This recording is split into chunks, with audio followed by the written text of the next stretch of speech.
Got a crash, 65 southbound at Wedgwood, over on the South Loop going eastbound. They're at 4th Avenue. And then near Vanderbilt, 21st Avenue North at Hayes Street. Dickerson Pike just north of Briley Parkway in Bellshire. Then in West Nashville, a wreck on Charlotte Pike right next to I-40. I'm Ken Weaver.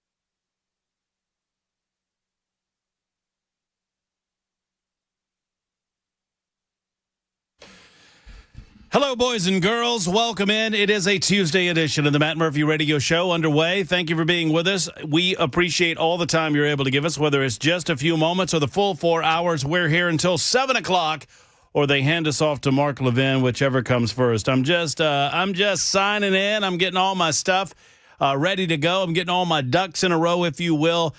We hope to perform admirably for you over the next 4 hours, and I hope that you appreciate everything that we have to talk about, and I hope you participate by telephone, 615-737-9986. You're always welcome to dial us in and turn a monologue into a dialogue, as it were, or if there's two of you, a dialogue into a trialogue. Or if there's, Jackson and myself talking, and then two of you call in, then that's a trialogue that turns into a, quadrilogue. Is that a quadrilogue, Jackson?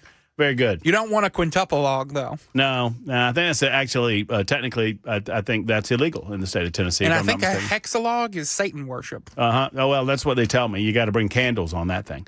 So we got lots to get into. Obviously, Ken Weaver just alerted you to this fact, and we will double down on it. Hey, Mr. Weaver's over in News Closet B. He gathers headlines for a living, delivers them twice an hour. Easy for me to say. Hey, Ken. How about you, boys? How you doing? Doing all right. Yeah? Yeah. Anything going on in the news? There's a few things. Yeah, one or two. Yeah, some sort of vote there in the nation's capital about some fellow named Epstein. Yeah, we're never going to get all of that, right? Oh, the Senate vote's coming today. Oh, man, and Donald Trump says he's going to sign it. Oh, well. Have you seen the details on Hakeem Jeffries? Oh, no, on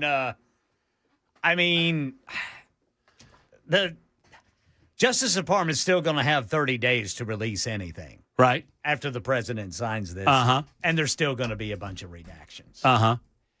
Well, as I said yesterday, and as I've been saying for a while, we're at a point where no matter what happens, if it does not confirm what people want to believe or believe to be true, right, then they're going to claim that it's all a load of garbage. Yeah, I mean, just one redaction will do it. Right.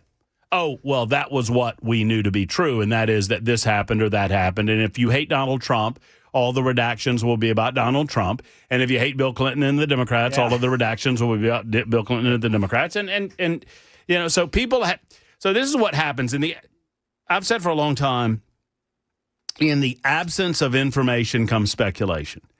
And we reached speculation years ago on this matter. And because we did not act swiftly, particularly the Trump administration, and I put some fault on the Trump administration, that because he did not act swiftly in the aftermath of him winning election and getting inaugurated, now there's going to be questions about why it took this long. And those that refuse to be satisfied with the information will always be unsatisfied with the information. I will say, too, that I do not believe that there is nearly as much damaging information in the Epstein files as some people would believe. Now, does that mean that there aren't names? Of course there will be names. What I'm saying is, I want to know, and I'm not blaming them, I'm not faulting them necessarily, I'm just confused why more victims aren't willing to come out and publicly share some of the things that they saw. And they don't have to tell us who it is. If it was Jackson Williams on the island, just say it was Waxin Jillians or something or another. And maybe not use me as an example of. You can use me as an example for so many things. Just maybe don't throw me on that particular island. I'd love to go to Fiji. Off the top of my head, I was just, using, I was trying to illustrate to the people. You know how it goes, Jackson. I was not on the island. Quiet, Piggy! I didn't like that. I know. It's mean, right? Mean when it happens to you. You were laughing at it earlier when we were doing show prep. You thought it was funny when he was doing it to reporters. Then I do it to you. It's not so funny. Huh? I'm just saying. Piggy has the conch. Piggy has the conch. That's a little Lord of the Flies reference for those uninitiated out there in the listening audience. William Golding, I think his name was, who wrote that book, read it in the 9th grade. Enjoyed it very much. Anyway, so, yeah, we will discuss and absorb and figure out all of the Epstein stuff. As Ken Weaver notes, there are still plenty of hoops to jump through before it will be made public to anyone. But you know what? I'm happy they did this. I'm happy that Trump got in front of it and said, yeah, release everything and I'll sign it and we'll be done with all of this and we can get on to the governance of the United States of America. But that's not why I drew Ken Weaver into this discussion, although that's a very good point. I drew Ken Weaver in this discussion to tell us what the hell's going to happen in the weather. Because apparently we have a level 1 out of 5 possibility of severe weather. Is that not true, Ken Weaver? Yeah, they expanded that level 1 out of 5 risk there, Brother Murphy. Uh-oh. Earlier today, it was just along and north of I-40. Mm-hmm. Well, now this level 1 risk reaches all the way down to just north of Murfreesboro and just north of Columbia. Everybody everybody north of Murfreesboro and Columbia in that level 1 out of 5 risk. Now, that is still a very low risk. Very low, but you know where we live, Brother Murphy. You can't rule anything out. Well, What's the true. real feels? Are you just begging me to do the quiet Piggy thing again? Is that what you want? Because I will, if you want me to do that. I don't want to make that a thing, so we'll shut it down. Okay, we'll shut that down. So that's that's going to be in between dinner time and midnight. And according to my clock or here, I should say quitting time. Dinner time, quitting time, quitting time. I'm the one that says quitting time and terror. It is 22 degrees Celsius. My real feels, by the way, Jackson. Just so you know, I don't know what that translates to in Fahrenheit because I never did that in school. So. But it's 22 degrees. I'm assuming that's inside. I mean, how this clock? Look, this clock says 22 degrees. Insanely dirty clock. God, we are such a filthy bunch of animals in this studio. My Lord. I think it's because what happens is because Van comes in. What time's Van get here? 5:15 or so. Yes, and he can't clean it. He can't get into these booths because we're here. Them. We're in the booths, and so it never gets cleaned. And then look, this, I don't know if you can tell, but anyway, this is our clock, our handy-dandy clock, and it says 22.5 degrees Celsius there on the clock, and I have no idea where it's reading that temperature from. That'd be 73 degrees. Okay, but that's probably in here then. Yeah. When you think? Yeah. Okay. Well, there you go. Because I've got 24 degrees Celsius outside. Oh. And it's 75 outside. Well, I don't for a moment think that anybody like took a meter and took it outside, and I don't think, that's definitely not happening. Is it the 18th day of November already? It is, My Brother goodness, Murphy. man, time is just flying. Yes, sir. Yes, sir, it is. Next week, Ken. Next week. Turkey Day, baby. And I was unable. I had to go pick up my truck today. Yeah. From thank you to Daryl Waltrip and all the gang. I went down there twice, did not see Daryl Waltrip. Very upset about that. But thank you to Daryl Waltrip, GMC. Yes, sir. Fine sponsor of Super Talk 99.7 WTN. If you listen to the show, listen to the various shows, you hear the commercials every once in a while. That's not the reason I went down there. I went down there because I went to another unnamed GMC location that I will not. You're not going to name them. I'm not going to name them, but they treated me badly. And they did not fix the problem, and I decided to go to another place to get the problem fixed. And thank you for fixing the problem, Daryl Waltrip, GMC. Pay me a little more money, and I'll talk about you every day. Anyway, so point being, I had to pick that up, so I was unable to get the turkey in here. But I have not forgotten my promise. The blow-up turkey's coming tomorrow, Ken. All right. And we're going to have a big blow-up turkey in here to celebrate 1 week and 1 day before the big day, Turkey Day. We ought to get a big old Charlie Brown in there, too. Oh, yes. Or a Snoopy. Have you seen the guy? There's a guy, and a lot of people do this, I guess, but I've seen a couple of people on my feed. They make the Charlie Brown Thanksgiving meal, that Snoopy makes up for everybody. It's like popcorn and pretzels and buttered toast. Yes. And M&Ms or something or another. Delicious. Not so nutritious, but very good. Delicious. But delicious. What's your favorite Charlie Brown? My favorite Charlie Brown. Christmas, Thanksgiving, or Halloween. That's what you got to pick from. We're not doing all that Easter crap. Not the crap. Easter's crap, but y'all know what I'm saying. My favorite is the Christmas one. Yeah. Where they're all dancing around to Schroeder's piano playing. I don't know. I kind of like when they draw the jack-o'-lantern on the back of Charlie Brown's head. Well, there's that. And now the Thanksgiving one, you got Peppermint Patty. She calls him Chuck. Chuck! And for some reason, Franklin's sitting by himself on one side of the table. What was up with that? Which one where he kicks the football? That's either Christmas or Thanksgiving. It's not Halloween. I think that's Thanksgiving. I think that's Thanksgiving. Because remember back in the day, there were big old football games on Thanksgiving. Yeah, I think that's Thanksgiving. No, but the joke is she picks the football up. Yes. Yeah. That happens in all of them, doesn't it? Yes, that's correct. But there is a scene in one of these holiday specials where they do that. They let him kick it?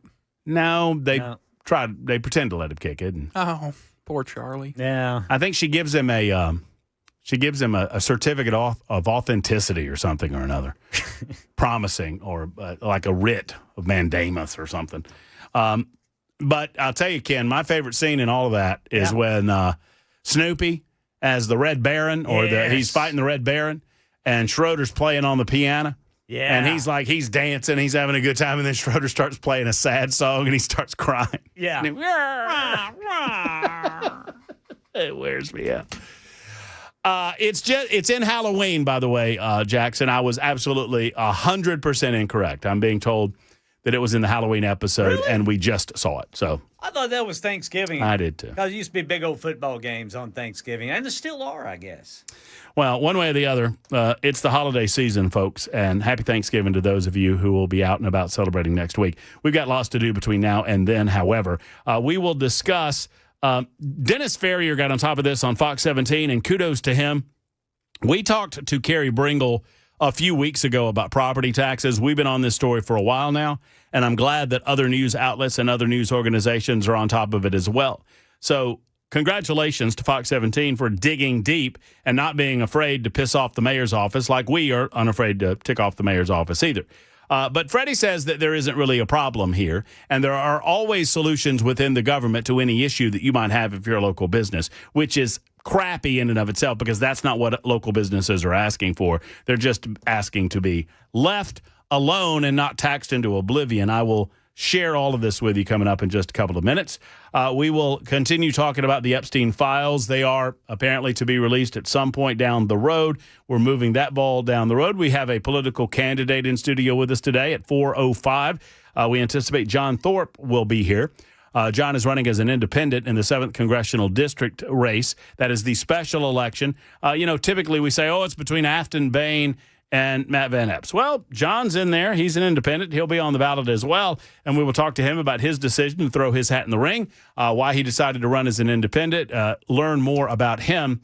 At 4:05, he will join us in studio this afternoon. Your telephone calls all day long at 615-737-9986. You can hear us from Alabama to Kentucky and all points in between on Super Talk 99.7 WTN's radio station. That's 99.7 FM. You can also hear us on Spotify, iHeart, TuneIn. We have our own app.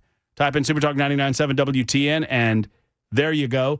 And then there's Talk TV, YouTube, Facebook, Twitter, Twitch, and Rumble. YouTube, Facebook, Twitter, Twitch, and Rumble. Episode 927 is in progress on Super Talk 99.7 WTN.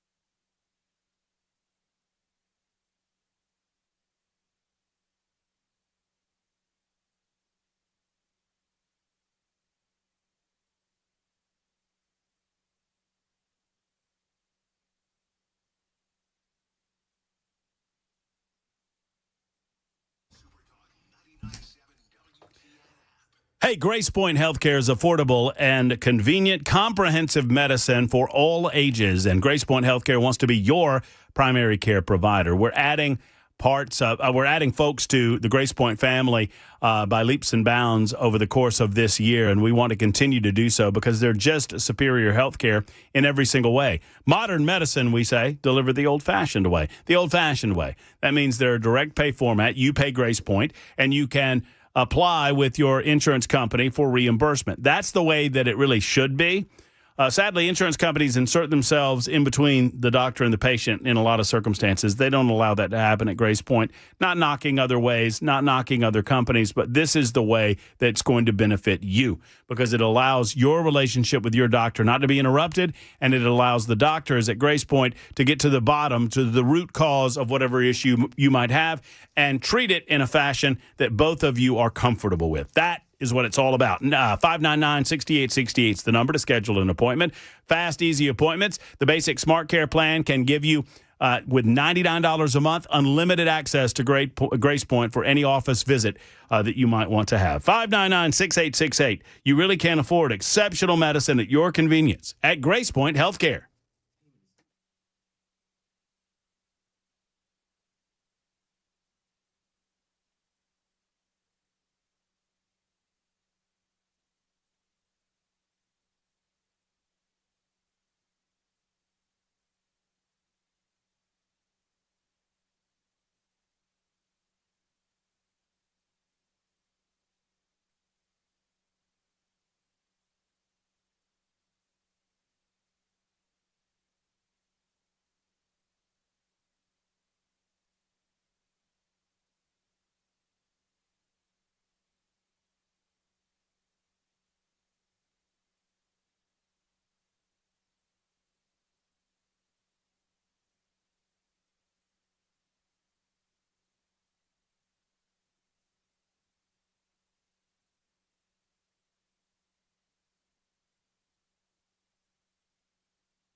Well, the House votes to compel the Department of Justice to release all of the Epstein files. When might the Senate act? We'll tell you. Coming up at 3:30 on Super Talk 99.7 WTN.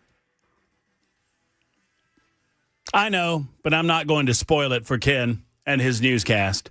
That is a professional tease, and we respect those on the Matt Murphy Show. Thanks, you, Brother Murphy. I felt weird about sitting in that racing chair. I traded it out. Oh, yeah? We got a new chair, or an old, new-to-us chair in here that was gifted to the studio by some unknown individual, and I was uncomfortable sitting in it. Why is that? I don't know. I'm weird.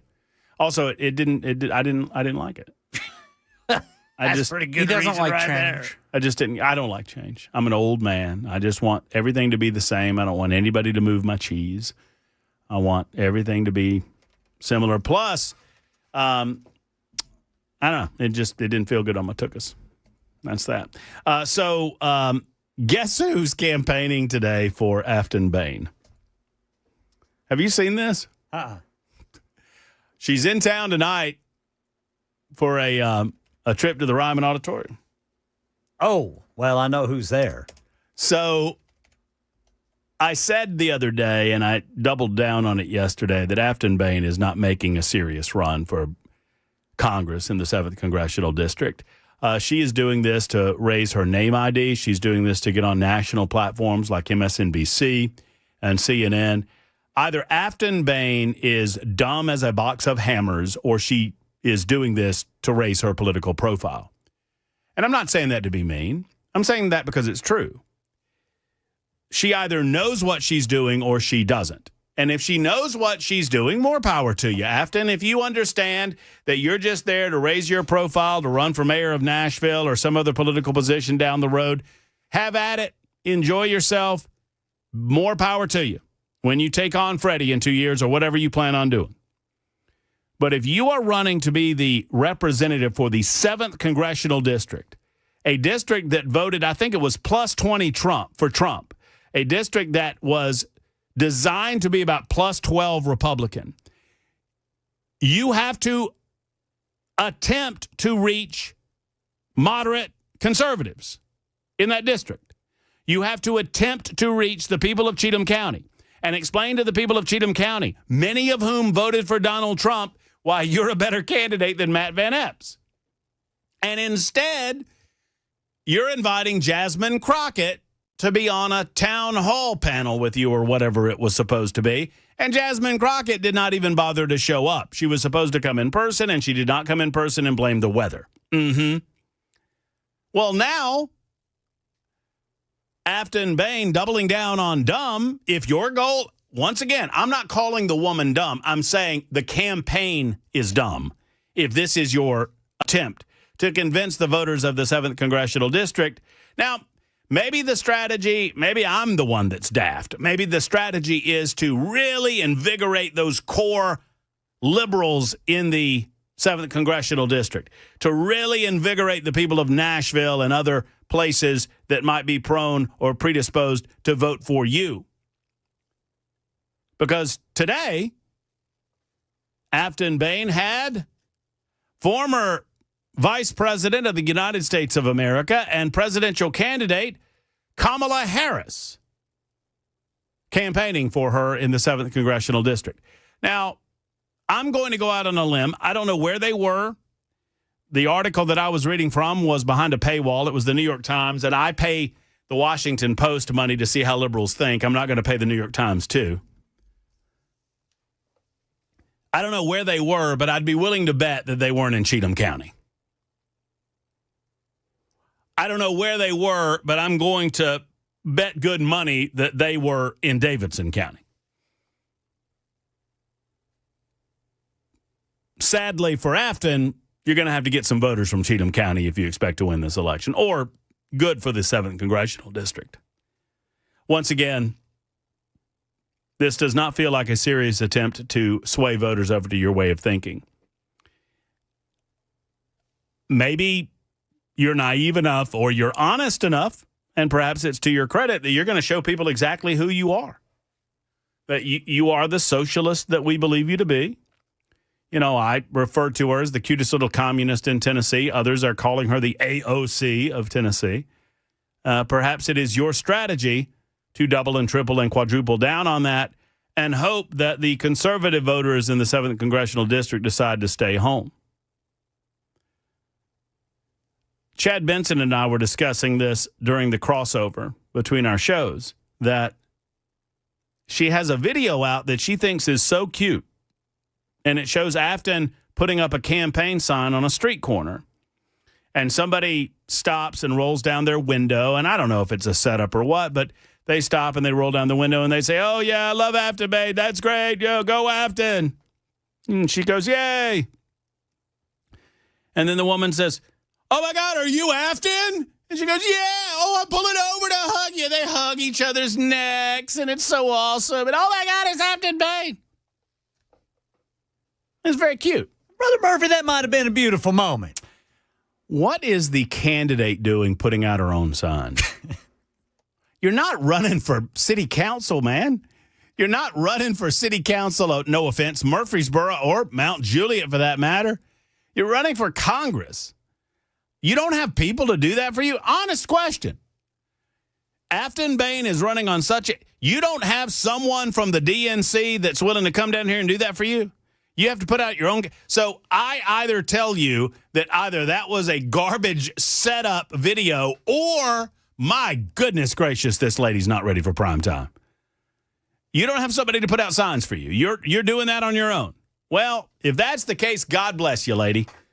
Good luck in your attempt to convince the voters of the 7th Congressional District that you're not an absolute idiot. I don't think it's going to work. I don't think it's going to work. Once again, not personal. Political observations all. It is 31 after the hour. Super Talk 99.7 WTN.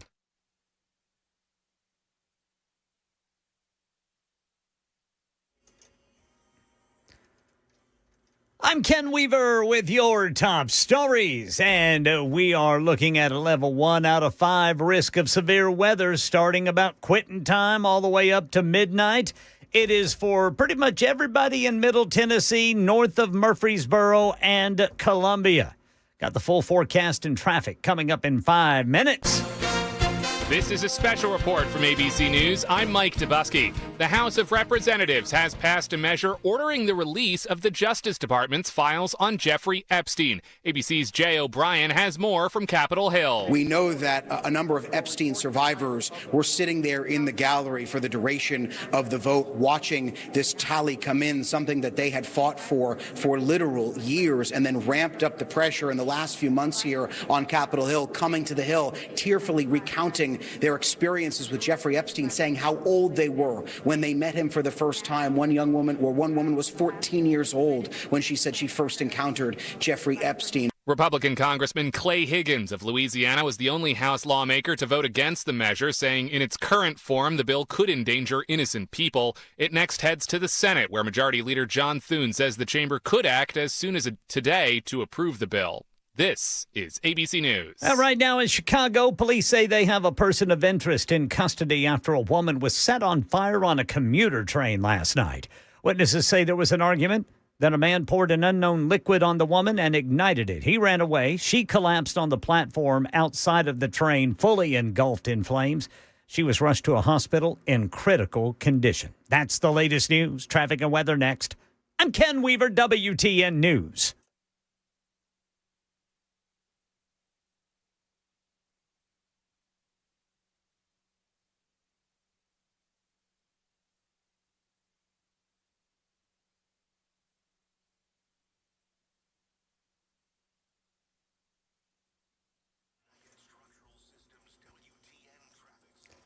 Got a crash going westbound right there at the downtown split. Then on West End, a stalled vehicle on the left shoulder, 440 eastbound, just past exit 1. I'm Ken Weaver.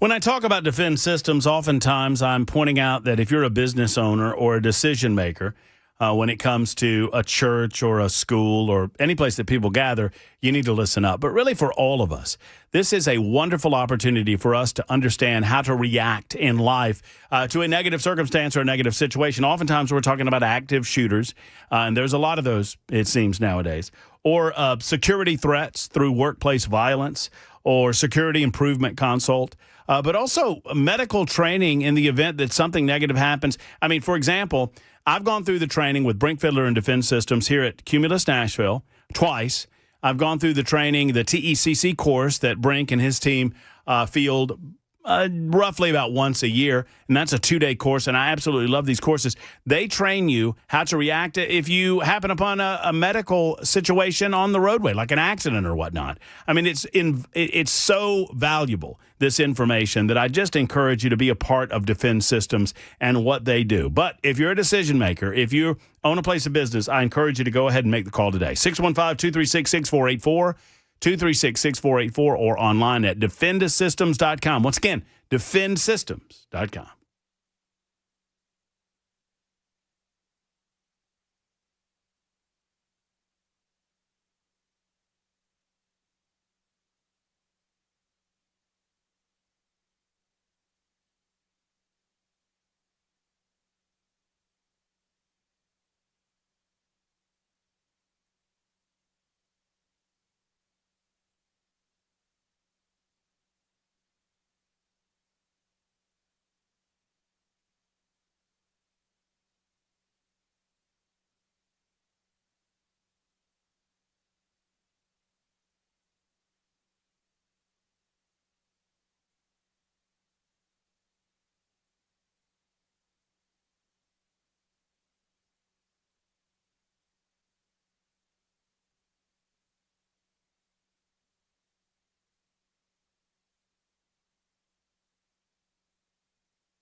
It's an all-me break. I mean, it's all me during this commercial advertisement timeout, and I appreciate that. I appreciate all of our fine sponsors of Super Talk, and I appreciate Jeff Eddy and Efficient Heating and Cooling.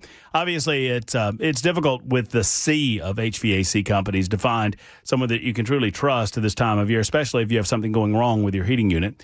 And I'm telling you that Jeff Eddy and Efficient Heating and Cooling, they're that company, and he's that guy. Jeff Eddy wants to help you if your heater's not ready. And right now is that time, yeah?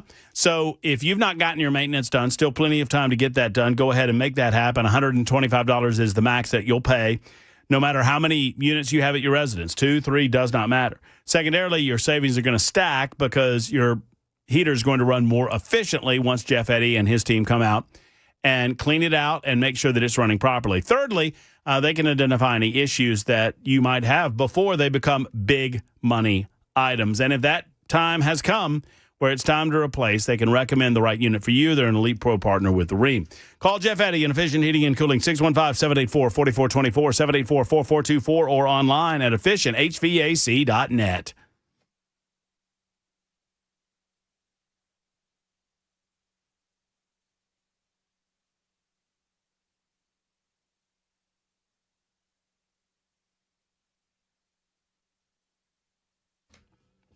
Super Talk 99.7 WTN. TB writes, Matt, the Department of Justice is part of the executive branch. Why can't the president just order the information to be released? Why does it have to go to a vote of Congress? It's a great question, and I don't really understand why this has gotten to the point that it's gotten to. Sadly, as I have said, no one will be satisfied. I don't act happy about this because I'm not. I don't like telling you this news, but I know exactly how this is going to work. The Senate will vote for the information to be released. The president will sign the measure, and declare that the Department of Justice has blah, blah, blah time to release the information. That's the same Department of Justice that did the whole binders thing back in the spring. Remember that? And they had the influencers, and they brought them in there, and they acted like that was going to end all of this. I mean, this has been as good as the Trump administration, I believe, is for the American people, as good as they are with regard to matters like the southern border and rounding up illegal immigrants and getting them back to their home countries, or ending foreign entanglements, which they've been pretty good at, or stopping drug running, or any number of doing what is necessary to get better trade deals in place, trying to do what is necessary to get a better economy rolling again. And they've done some great things with the economy. Not everything. Prices haven't come down the way that we would like for them to. But this has just been a cavalcade of error, just a carnival of confusion. And it is of their own making. And it's baffling. So you ask me, why didn't they do it? That's what I thought they were doing 6 months ago, and it never happened for some reason. And there's always some sort of excuse. On one day you'll hear Kash Patel say that's all we got, and on another day you'll hear Dan Bongino say, look, we're trying the best we can, and on another day you've got Pam Bondi at the White House with these little influencers, and it was just such a sickening moment to me. I mean, look, I love the Trump administration. I love, for the most part, what they do. It's a sickening moment to look at these influencers come out of the White House, and they've got the binders, and they're holding them up, and they're smiling, and they got hats and other swag in their hands, and they're laughing, and they're, yay! And I'm like, you were talking about child rape. The hell are you people smiling about? Oh, by the way, the only thing they released at that point was stuff we already knew that was already made public. But then we were told, oh, the rest of it's in New York, and we're getting that. Remember that when Pam Bondi told us that? Oh, the rest of it's in New York. It's at the Southern District, but we've got them coming over, and they're bringing all that stuff with them, and we're going to get that to you immediately. This is just phase one. The binders themselves said the Epstein Files phase one, and we're still waiting on phase two.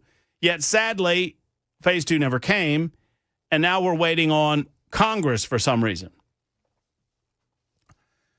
Why are we waiting on Congress? I don't know. So the answer to your question, TB, is, frankly, I do not know why you would have to do that. Except that it is a game of pass the hot potato. Hot potato, hot potato. Give it to somebody else. Hot potato, hot potato. Give it to that guy. Hot potato, hot potato. Now, I don't for a moment believe that there's anything particularly damaging for Donald Trump in this, because if there were, it would have already been released. Number two, I think it's going to splash back on the Democrats famously. Number three, the political left and their minions in the mainstream media very, very much want to use this as the latest gotcha for Donald Trump. We've seen this script before, and I'm not allowing that to happen when I comment on it. I'm aware of it when I comment on it. I'm aware that they want this to be the next Russia, Russia, Russia. I'm aware that they want this to be the next Ukraine. I'm aware that they want this to be the next Jan 6. I'm aware that they want this to be the next scandal that's going to bring the guy to his knees, because that's what the Democrats have. They don't have good ideas for the American people. They have this garbage. And they're focused on it in the manner that they are because they just got done shutting the government down for the last 40-something days for no good purpose except to hurt people who sadly are dependent on the federal government and aspects of it, or work for the federal government. But at the same time, I don't understand what's so hard about all of this. Why are you being so secretive? The federal government has this tendency to overclassify. If they don't want the American people to know something, they just say, oh, well, sources and methods. Sickening. Most of the things that are classified in the United States of America have no business being classified, and you deserve to know them. You deserve to know every bit about it, no matter how much it might hurt some people. And some of these people deserve to be hurt. Oh, but the Democrats, it's going to splash back on them. They've already had some splash on Hakeem Jeffries. Some others splashed on this this congresswoman that had text message exchanges with Jeffrey Epstein's people or Jeffrey Epstein himself regarding the Trump administration in 2019? Just disgusting. Earl is next up. Hey, Earl, what's going on, buddy? Hey, how you doing, sir? I'm great, Earl. Thanks for calling in. Yeah, I just want to say a few comments about the Republican Party. I'm a little disappointed in the way they're acting, and if they don't get up off of their hind end and do some work, I'm afraid that the Democrats are going to take back over the House and the Congress because they got their kings out working for them already. The Obamas have done stuck their head up, I think, about 4 different times. He went and helped those 2 women get elected governor, hugging on them, and Obama, he slammed President Trump, and nobody went to President Trump's defense. I didn't like it because our vice president, he should have had a news conference and defended President Trump. Now Obama's got that so-called Baptist minister, congressman that's voted 14 times to take food stamps and snaps away from the children. But he goes and has his big congregation and tries to preach a word in Atlanta Church Baptist on Sunday. This world is corrupt, and they keep fighting President Trump. But I tell you what, brother, he's got a backbone, and he ain't scared of them, and he'll hang in there with them. And I'm behind him 1,000%. I appreciate your program, sir. Mr. Earl, thank you for calling in. You call us anytime. I appreciate the commentary. Obviously, there's a lot going on in that telephone call, and I do believe in Trump, generally speaking, even as some within his administration, I think, have, screwed around with this Epstein stuff. We need to get it beyond us and get to the business of getting the economy back going as strong. Look, the economy is exponentially better than it was a couple of years ago. It can be even better still. We've seen a blanch of inflation, which hasn't quite translated to on-the-shelf pricing, but I think we can do better, and I think we will do better if we give Donald Trump the opportunity. Democrats at every step along the way are trying to figure out some way to stymie his efforts within his presidency to do what the American people want him to do. Stephen is next up on the Epstein file issue. Hey, Stephen.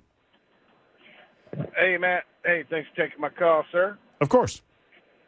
Yeah, I was just, I was listening to Trump earlier on his comments about it, and it seems like, I don't know how many times he said Clinton was on that plane 126 times or somewhere around in there. And then others that he was mentioning.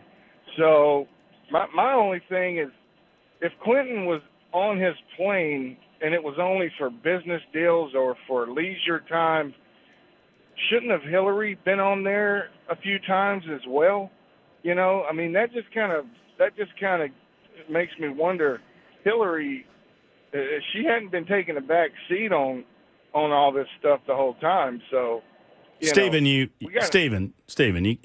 can't, even in a, you can't cheat on your wife while she's on the plane with you.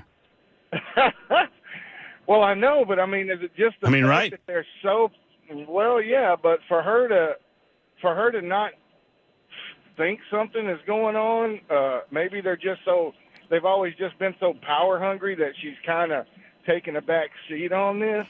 But it seems like, Clinton doing deals, and if it was all clean and everything was fine and dandy, that Hillary should have been with him on that plane sometime sooner or later through there. No, I don't. That wasn't the purpose of the trips, man. I don't think there's any question. While I was not on the plane, I think we all understand what Bill Clinton was doing on the plane or whatever. It's a matter of who he was doing it with, and that's fine.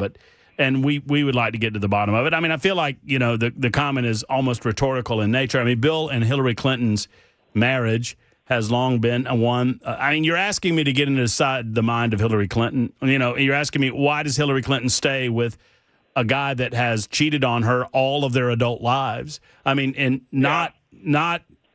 this didn't start when he was president of the United States. It started long before he's governor of Arkansas.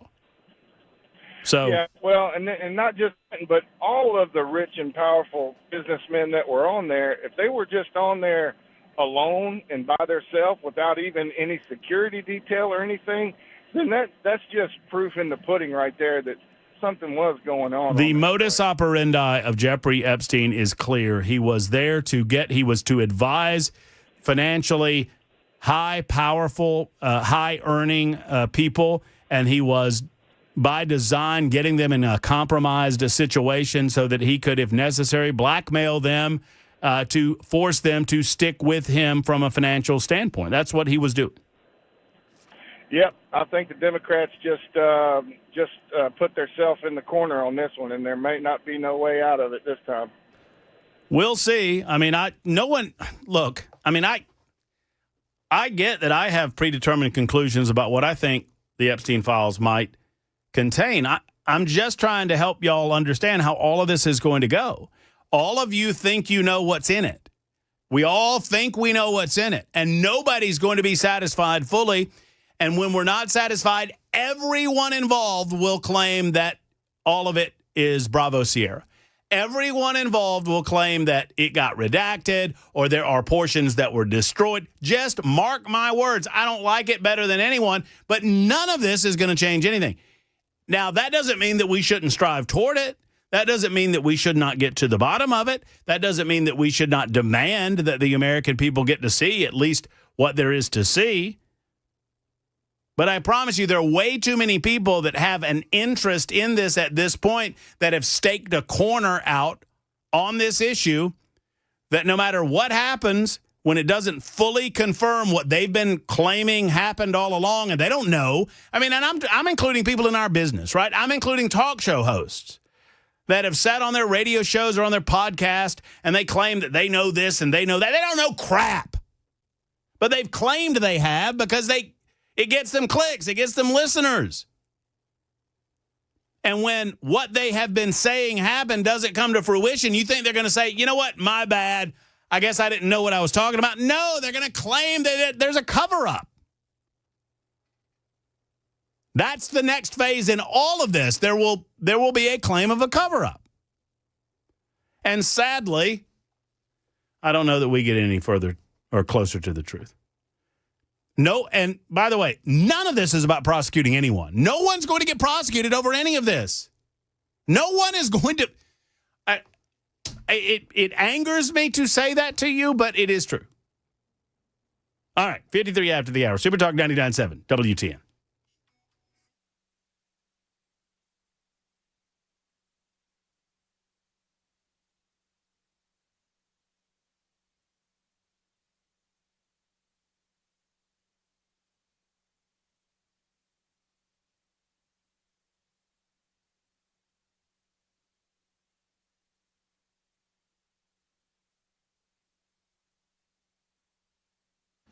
Hello, friends. It's Matt Murphy for Cover Nash. My friend Shane Ring at Cover Nash understands that now's the time that many of you are kind of examining your health care, making sure that things are where they should be, and sadly learning that things aren't where they should be in a lot of cases. Because Obamacare's at it again, friends. Premiums for 2026 are shooting up, in some cases tripling for some clients. And Shane has seen these things. Sky-high deductibles to match. You don't have to play by Washington's rules. You can get a guy that is on your side, that doesn't work for insurance companies, and sure as heck doesn't defend the government. Shane Ring is here to help you cut your cost by 40 to 60% while you keep your doctor, while you keep your hospital, and skip the government red tape. If you're self-employed, uninsured, or just tired of paying too much, you owe it to yourself to make the call and let Shane go over your program to see if it's everything that you want it to be. 615-465-0023, 465-0023, or go to CoverDash.com. CoverDash.com, real health coverage on your terms, not the government's.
4 o'clock on the dot. I'm Ken Weaver with your top stories, and they have expanded that level 1 out of 5 risk of severe weather tonight. It goes all the way down to just north of Murfreesboro and Columbia. So everybody north of Murfreesboro and Columbia under that level 1 out of 5 risk of severe weather, which could include tornadoes if severe weather does erupt. We'll let you know. Full forecast and traffic in 5 minutes. This is a special report from ABC News. I'm Michelle Franzen. House lawmakers passed a measure that would compel the Justice Department to release the full Jeffrey Epstein files from the investigation into the late convicted sex offender. Epstein died by suicide in 2019, awaiting his federal trial. Republican Congressman Clay Higgins from Louisiana was the lone no vote. ABC's Rachel Scott says Higgins explained his move. He says if enacted in its current form, this broad reveal of criminal investigative files will absolutely result in innocent people being hurt. He goes on to say if the Senate amends the bill to properly address privacy of victims and other Americans who are named but not criminally impacted, then I will vote for this bill when it comes back to the House. After first opposing the vote, President Trump now says he supports the release of files of Epstein and says he would sign the measure.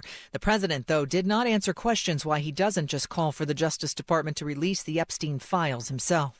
This is ABC News. Right now in Middle Tennessee, Metro Council votes on an ordinance tonight to allow Metro Police to apply for a state grant to pay for more school resource officers. Here's Channel 4's Marius Payton. We asked the police department today. They have 80 SROs. 9 of them are in elementary schools. All 31 middle schools have them, and all the high schools have them. Some have 2 in each, and some have 3. Metro Police tell us they do not have any SRO vacancies. However, you heard us say only 9 Metro elementary schools have SROs. We knew that would be the case back when Metro Police Chief John Drake gave us an update at the beginning of the school year. He did say that was because of staffing shortages. So tonight's vote at Metro Council could open the department up to more money to put SROs in more schools. Right now in East Middle Tennessee, Mike Bradley tells Channel 4 he's glad he wasn't at a Waffle House in Cookeville where he likes to go. Someone got shot in the stomach overnight, sparking a manhunt for the gunman. And I've probably been there last night. I had to go to the doctor early this morning. And thank goodness, I'm glad I wasn't there. I mean, it's shocking. I've heard it happen everywhere else, but here. Authorities arrested 40-year-old convicted felon Derek Brown just 2 miles away. They say he's accused of shooting a 22-year-old man in the stomach, causing critical injuries. That's the latest news. Traffic and weather next. I'm Ken Weaver, WTN News.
Over on the East Bank, we got a crash going westbound there at Shelby Avenue. Creve Hall, debris in the center lane. 65 southbound, just past the Hogan Road overpass. And in Madison, we have a crash partially blocking the off-ramp, Briley Parkway westbound to Gallatin Pike. I'm Ken Weaver.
Super Talk 99.7 WTN, Matt Murphy and you. Glad to have you with us on this episode 927. How about that? We have a big show. I promised you a big show in store, and hopefully you enjoyed the first hour. Hopefully you enjoyed the last 3 hours. We appreciate you being here. We've got coming up in the third hour, I guess it is, we will go over some of the property tax issues involving local businesses in Davidson County. I mentioned that Dennis Ferrier had a great piece on it. We talked about it last week. We've talked about it several times with Mayor Freddie O'Connell, and he has been relatively dismissive of the concerns of local businesses, and we will discuss that coming up in the next hour. Right now, we'll turn our attention back to the 7th Congressional District race. Obviously, it's one of those deals where folks are not accustomed in these odd-numbered years to going to the polls and voting, but there is an election happening. The first couple of days of, I guess, is December 2nd. I think that's right. So that's just, 2 weeks away now? It's 2 weeks from today, as a matter of fact, will be the final voting. Early voting's happening right now in the District 7 race. And we oftentimes talk about the two candidates with a D or an R behind their names. Afton Bain is the Democrat. She's got Kamala Harris campaigning for her today, which demonstrates to me that she really doesn't care about winning, apparently.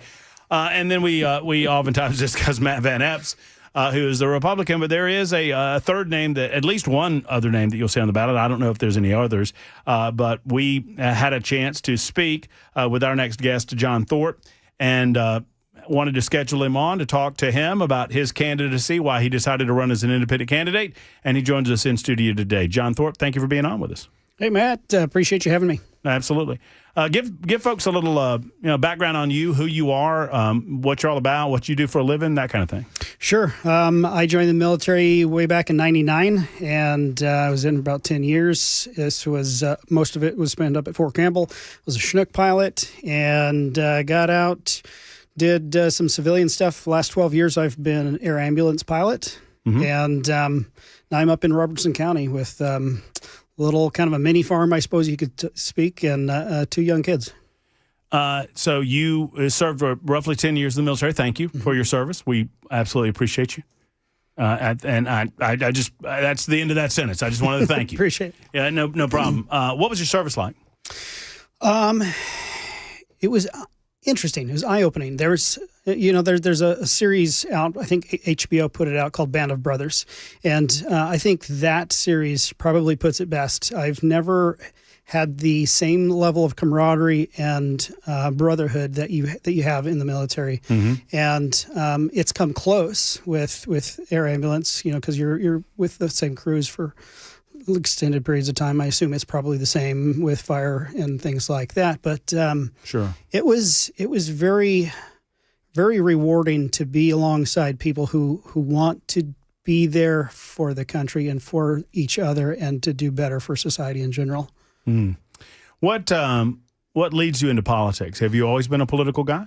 I have always been political. My dad was an over-the-road trucker, so he brought home Rush Limbaugh and all those guys. So I grew up as a Republican. You're the product of your upbringing, and when I joined the Army, I was still interested in all that. I was voting assistance officer for the unit, and I involved myself with the think tanks, Heritage Foundation, Cato, and all that. And I gradually sort of expanded my horizon and eventually started getting introduced to economics, and eventually got a degree in Austrian economics. And it was actually the Continuing Resolution Bill earlier this year that was the tipping point that brought me to actually run for politics. Tell me what was it about that specifically created a desire for you to run? It seems a little bit weird, and I think ultimately it was sort of a gradual building of everything. But in retrospect, it represented to me that because if you remember, this was Biden's spending bill, and you would expect all the Democrats to vote for it and all the Republicans to vote against, but it was the exact opposite, pretty much. The only Republican that voted against it was Thomas Massie out of Kentucky.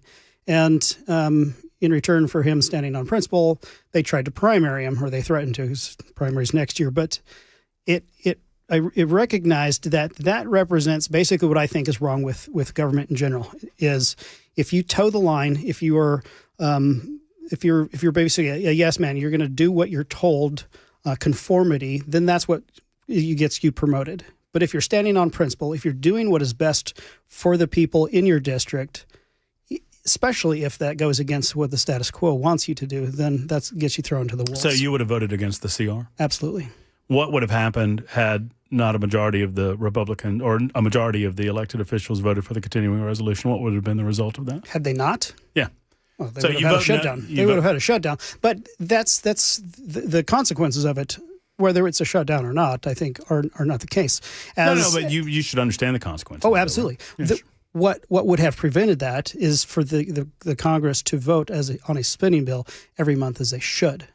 That is probably, I would say, the core duty of Congress is to ensure the funding of the government, and they failed to do that. So that's on them. They should not be rolling these things constantly into an emergency bill, and they definitely should not be kicking the can down the road. They shouldn't be continually raising the debt ceiling, which is completely irrelevant at this point in time. We know every time they hit it, it's meaningless because they just bump it up more. So they're messing with monetary policy and future generations' ability to live because they cannot be strong enough to address these things from a political angle. It's going to be political suicide for a lot of them, and so they don't do it. So you don't, the Republicans in leadership in the Trump administration and some in the House, and I don't pretend that I know the real answer, but they say that they've got 3 appropriations bills that came out of the Senate. Those have been voted on now in the House. They're working on the 9 others, and they do want to separate the omnibus spending packages into 12 separate appropriations. That's been their approach. So had you been in Congress during the shutdown, you would have voted with Massie as well to continue the shutdown? This most recent one? Yeah. I haven't because that was a CR too. So yeah. I'm just curious, would you have voted against that CR? I would have to look at it. I didn't look at it very closely. I think, as I understand, that one was basically the continued from all the spending bills prior to. And probably, yes, I probably would, because the government spends way, way too much. And agreed. I would put that as a corner of what I'm running for. I think there needs to be fiscal sanity, fiscal responsibility, and they will never do that as long as they continue to pass these massive omnibus bills and just continue supporting them fiscally. There's no reason to destroy the currency through excessive monetary or money printing, which is what they're going to have to do. Whenever they run a deficit, they have to create new money, and that lowers the value of the dollar that's in my pocket, and your pocket, and everybody else. So it forces us to basically gamble with our money in order to save for the future. Right, but specific to the CR passed the House and got to the Senate, and that's when it got quagged up. Mm-hmm. But Massie voted against it in the House, and I'm just curious, you mentioned him. Would you have voted against the CR passage in the House? So the fiscal year ended September 31st, and they had to extend the CR, and they wanted to extend it to November, and now it's extended to January 30th, right? Mm-hmm. So I'm just curious where you would have been had you been a congressman during that vote in the House, the latest CR?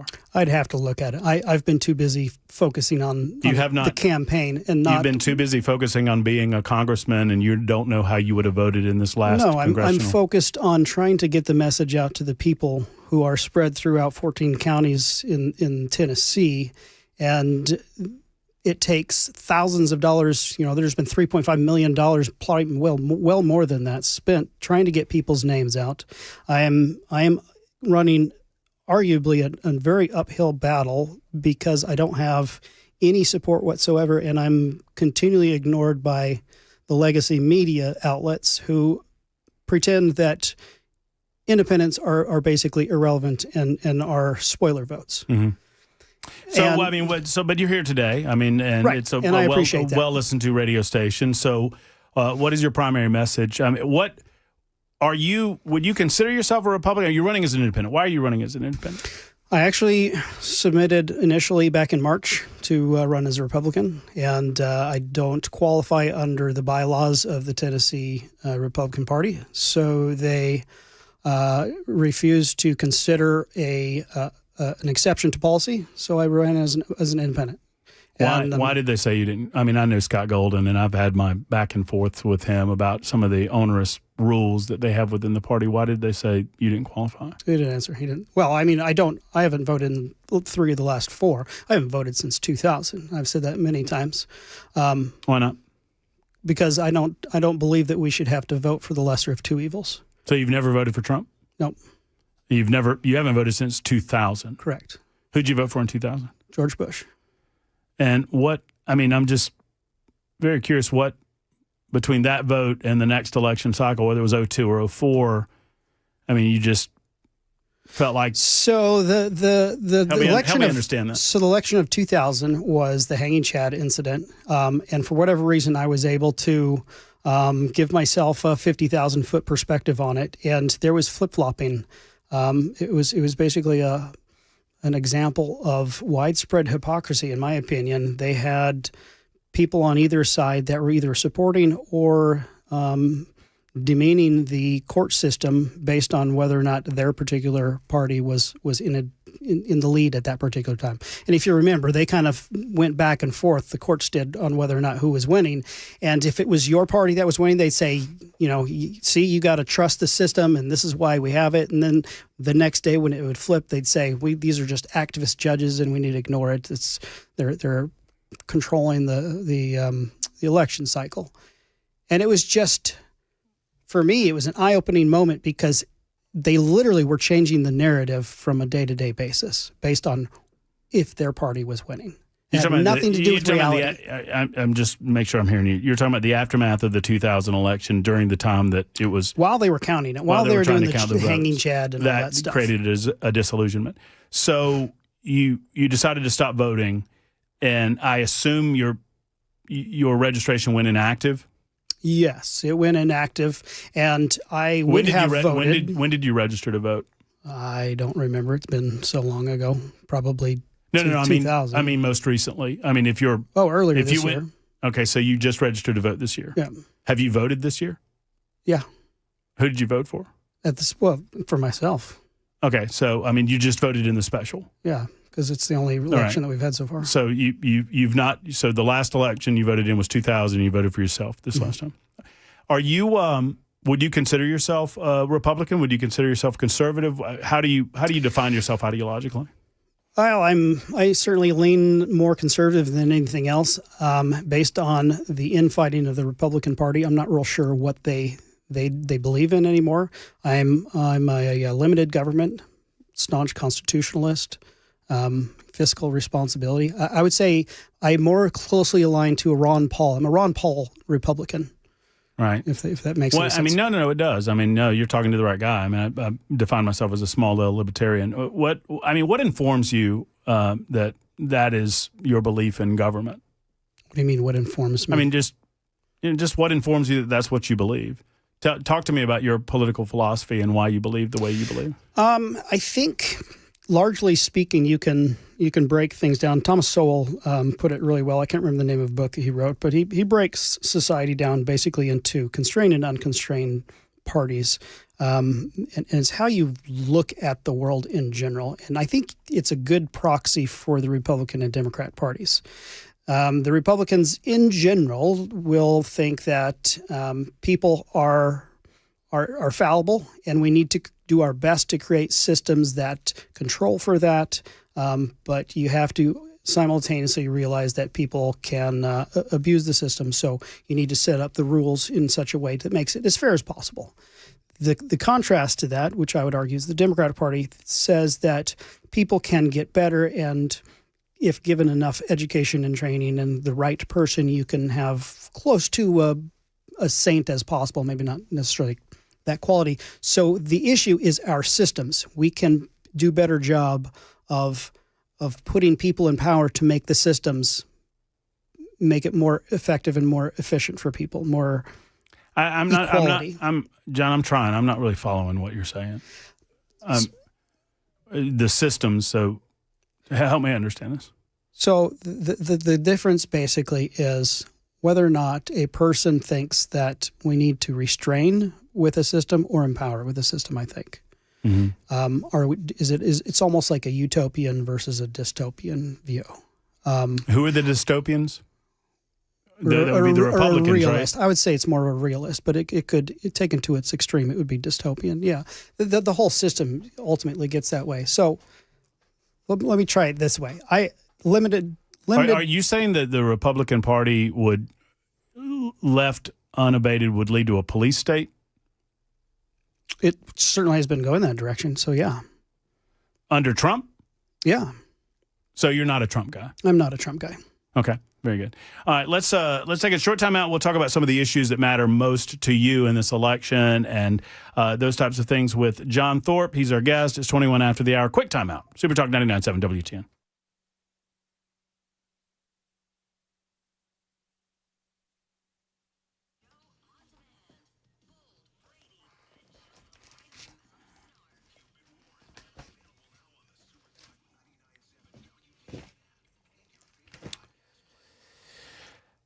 You know, fellas, you reach a certain age where you just don't have the energy levels that you once had, and you try to keep the workouts going, you try to keep all the things that you used to do back in the day when you're in your 30s, even your 40s, and you can't quite keep up the way that you used to. Why not talk to the guys at the Tennessee Men's Clinic? Obviously, they specialize in sexual health among men, and this is not a dirty subject, right? Guys, this is 2025, not 1975. You can do something about certain aspects of your life that fall off over time. If it's a testosterone level or whatever it might be, I encourage you to set up an appointment with the Tennessee Men's Clinic. They have 3 locations to serve you. One's in Midtown, been there since 2014. The other in Cool Springs, and now a 3rd location, brand new, in Clarksville. So they've got Middle Tennessee covered. These are urology-based approaches. They're staffed by licensed professionals who specialize in men's health. They use proven treatment, and they can help you. For $99, you'll go through your first appointment. It includes a full medical consultation, blood work, and, if advised, a test dosed right in the office. 615-208-9090, 208-9090 to schedule an appointment today, or book online at TennesseeMen'sClinic.com. That's TennesseeMen'sClinic.com.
A bill to release the files related to billionaire sex offender Jeffrey Epstein is headed over to the U.S. Senate. It's already passed the House. We'll tell you what's next coming up at 4:30 on Super Talk 99.7 WTN. Thank you, Ken Weaver. Super Talk 99.7 WTN 426, talking with John Thorpe. He's an independent running for the 7th Congressional District seat that was vacated by Mark Green. A number of questions coming in for John. You can get them in, 615-737-9986. Right before the break, John, kind of set you up to talk about some of the issues that you feel like define your candidacy. We talked a little about you, your background. So what issues do you believe should be most important in this race, and what issues do you talk about when you get out and about? First and foremost, when I started, was balanced budget. I think fiscal and monetary policy is massive. We're basically squandering our future generations on our own behest. So that needs to change. And it wasn't actually until I started running. Had you asked me a couple months ago, I never would have put election reform, campaign finance within probably my top 50, but I would put it at easily top 2 now. I don't think we can make real, honest changes in the government and address things like healthcare and immigration and the budget until we can get people who are not beholden to the party lines. And so that's going to have to require term limits and changes in how we do things. So you, and I'm just trying to just set this up in my head. So you initially wanted to run as a Republican, but now you want to kind of, as you have seen the system play out as a candidate, as an independent candidate, you want election reforms. What sort of reforms? Well, I think Tennessee does it right, having open primaries. A lot of these things are set at the state level. Thankfully, Tennessee only required me to have 25 signatures to appear on the ballot, but there are many that require you to have tens of thousands of signatures, which represents a huge hurdle. And that's only for independent candidates. It's going to be significantly lower in many states for the major parties. Campaign finance reform, like I said. And I think it's just, it represents I would say it's a monopoly. The two parties hold a monopoly on power in the government, and the people in general are upset at it. They feel like they're ignored, they're disillusioned, like I was for 20 plus years.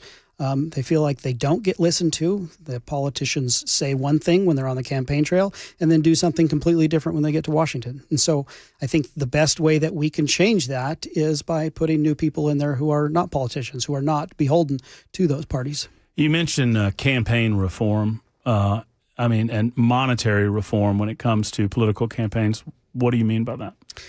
I don't have a good answer for that. I don't know what the possibilities are. I just know that. Let me ask you this. Do you believe money equals speech? No, I don't think it does. I think it equals influence for sure. But it can't equate to speech. In other words, to get a word out about your political campaign. I mean, you've spent money on television ads, right? I have not, no. I haven't seen you on the TV. Or I guess maybe it was online. That the fire ad was just online? Yeah, that was online. Had you the money, spend money on television? Well, I think you have to, and that's part of the problem. Is the only way you can get out and reach people is by having the money to do so, and that requires you either to be rich or you have to have donors coming in. And as soon as you have people giving you money, then you're going to have favors that you owe. And so again, I don't know what the exact answer is. I just know that, or maybe those people just believe in you. It could go the other way, right? That yes, a group of people get together and they really believe in John Thorpe and what he stands for, and they say, "Hey, John, we want to support your campaign and make sure that people know about you. We want to give you." Would you refuse that money?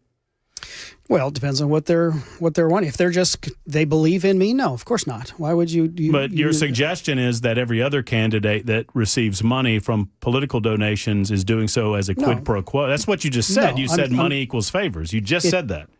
It does. If it depends on who it's coming from and what strings are attached to it. But if you're talking about campaign reform, we can't make those types of exceptions. It depends on this person or that person. You're right. I understand. That's why I said I don't know what the exact answer is, because if you limit for one person, you're going to limit for everybody. And there are legitimate uses. You should be able to donate to someone who you believe in. Have you taken any campaign donations? Yeah, of course I have. Does that make you beholden to the people that you took them from? Yeah, absolutely. Because they want you so to. If they tell you to vote, if you're in Congress and those people that gave you donations tell you to vote a certain way, you would? They're going to give me money to promote a particular idea. And so if I do not follow through on those ideas, then I would say that is not no. truthful. The question was, you said that it made you beholden to these people. Mm-hmm. So my question is, if you are a congressman and these people that gave money to your campaign called you and said, John, we want you to vote this way, would you do it? No, that's not your job as a representative. So it's to listen to them and do what's best for them. You have character and backbone, but you suggest that the other people that are in Congress don't? No, that's not what I'm suggesting. I'm suggesting that depending on where the money is coming from, let's say there was what, $3 million that has come in so far in this race, and a lot of that has come from mysterious, dark super PACs, whatever. You've been the beneficiary of a lot of that. That's a perfect example. So I was emailed by a supporter who was curious about one of the points on my mailer. Can you clarify a little bit? And that was the first time I'd ever heard about a mailer, and so we have big money that's able to introduce mailers and other advertisements into the campaign, presenting themselves as if it's coming from the candidate, potentially misrepresenting what they even stand for. And I don't think they should be able to do that. I think there needs to be reform, and how you get that out, I don't know. But there are a lot of people who have been looking at this for many years. The Your Community PAC or whatever it is? Your Community PAC. All right, let's talk about that for a minute, and I want to talk about term limits with John Thorpe. I want to give him a full hour to talk about his candidacy for the 7th Congressional District. We continue the conversation right after this at Super Talk 99.7 WTN.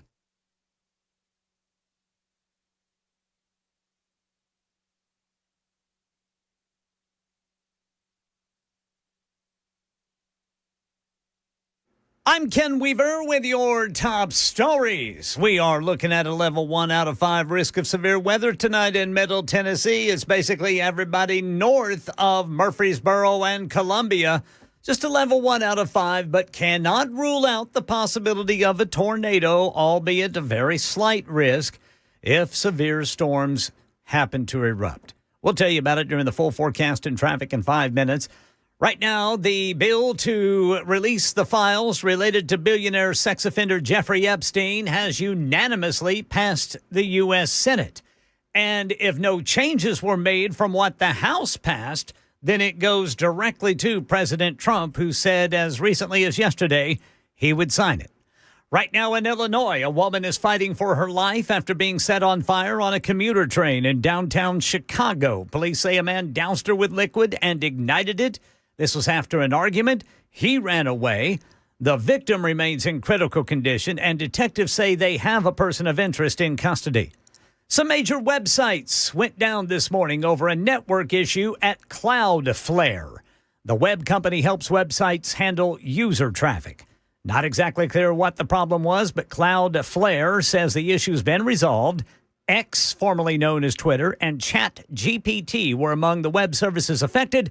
ABC's Mike Dubusky explains how Cloudflare works. Basically, they're ensuring that the request that's being made from the browser is coming from a real person. It's not a malicious actor or a bot. And then on the other side, they're making sure that these websites are legitimate, that they're not going to mess around with your browser, and that the websites themselves aren't being overloaded. They're kind of middlemen, is a good way to think about it. That's the latest news. Traffic and weather next. I'm Ken Weaver, WTN News.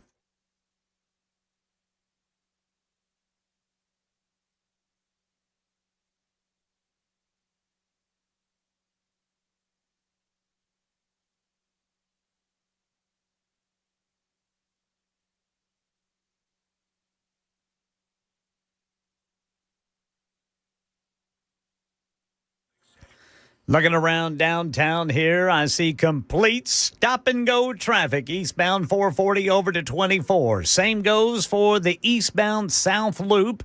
That is over to 65, then northbound 65. A lot of brake tapping going on to get up to that South Loop. Same goes for east and westbound 40 between the eastern split and the downtown split. I'm Ken Weaver.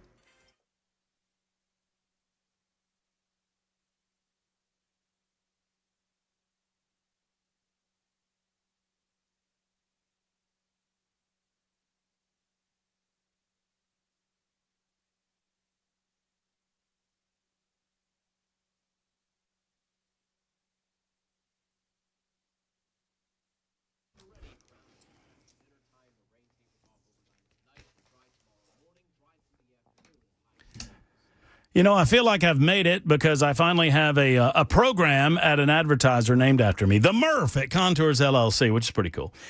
Keith, Stephanie, the rest of the team at Contours, they want to talk with you because if you've been trying to get some weight off, and y'all know that I've lost some weight over the last year or so, but there were, just a little left that I could not get off, and I went to Contours. I heard Dan Mandis talk about him, heard Chad Benson talk about him. I said, okay, what can you do? I got 3 sessions down. I lost over 2 inches in my midsection in the first session. And, oh, by the way, it was over 2.5, as a matter of fact. And they guarantee that you will lose 2+ inches or your first session is free. It's $99. That's the Belly Buster special they're running. You can also ask about the Murph. Go try it. You can call them male, female. It doesn't matter. Ladies and gentlemen, it works. This is non-invasive red light therapy that reduces body fat naturally. And Keith and Stephanie can tell you more about that. 615-236-9960. 615-236-9960. $99 for your first time. ContoursLLC.com. What do you have to lose but inches? Do this before the holidays. It's Contours LLC.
Super Talk 99.7 WTN, Matt Murphy and the Matt Murphy Radio Show. Thank you for being with us. John Thorpe's in studio with us. He's running as an independent in the 7th Congressional District, discussing with him some of his philosophies that he carries with him around the district as he speaks to the people. Obviously, early voting is ongoing right now, and voting day happens in 2 weeks, December 2nd. We were talking about some of this agenda-based money that seems to be directed toward you. What do you think the purpose behind the Your Community PAC organization is? They send out flyers. It's to your benefit. You're not affiliated with them, but you're aware of it. What do you think's going on there?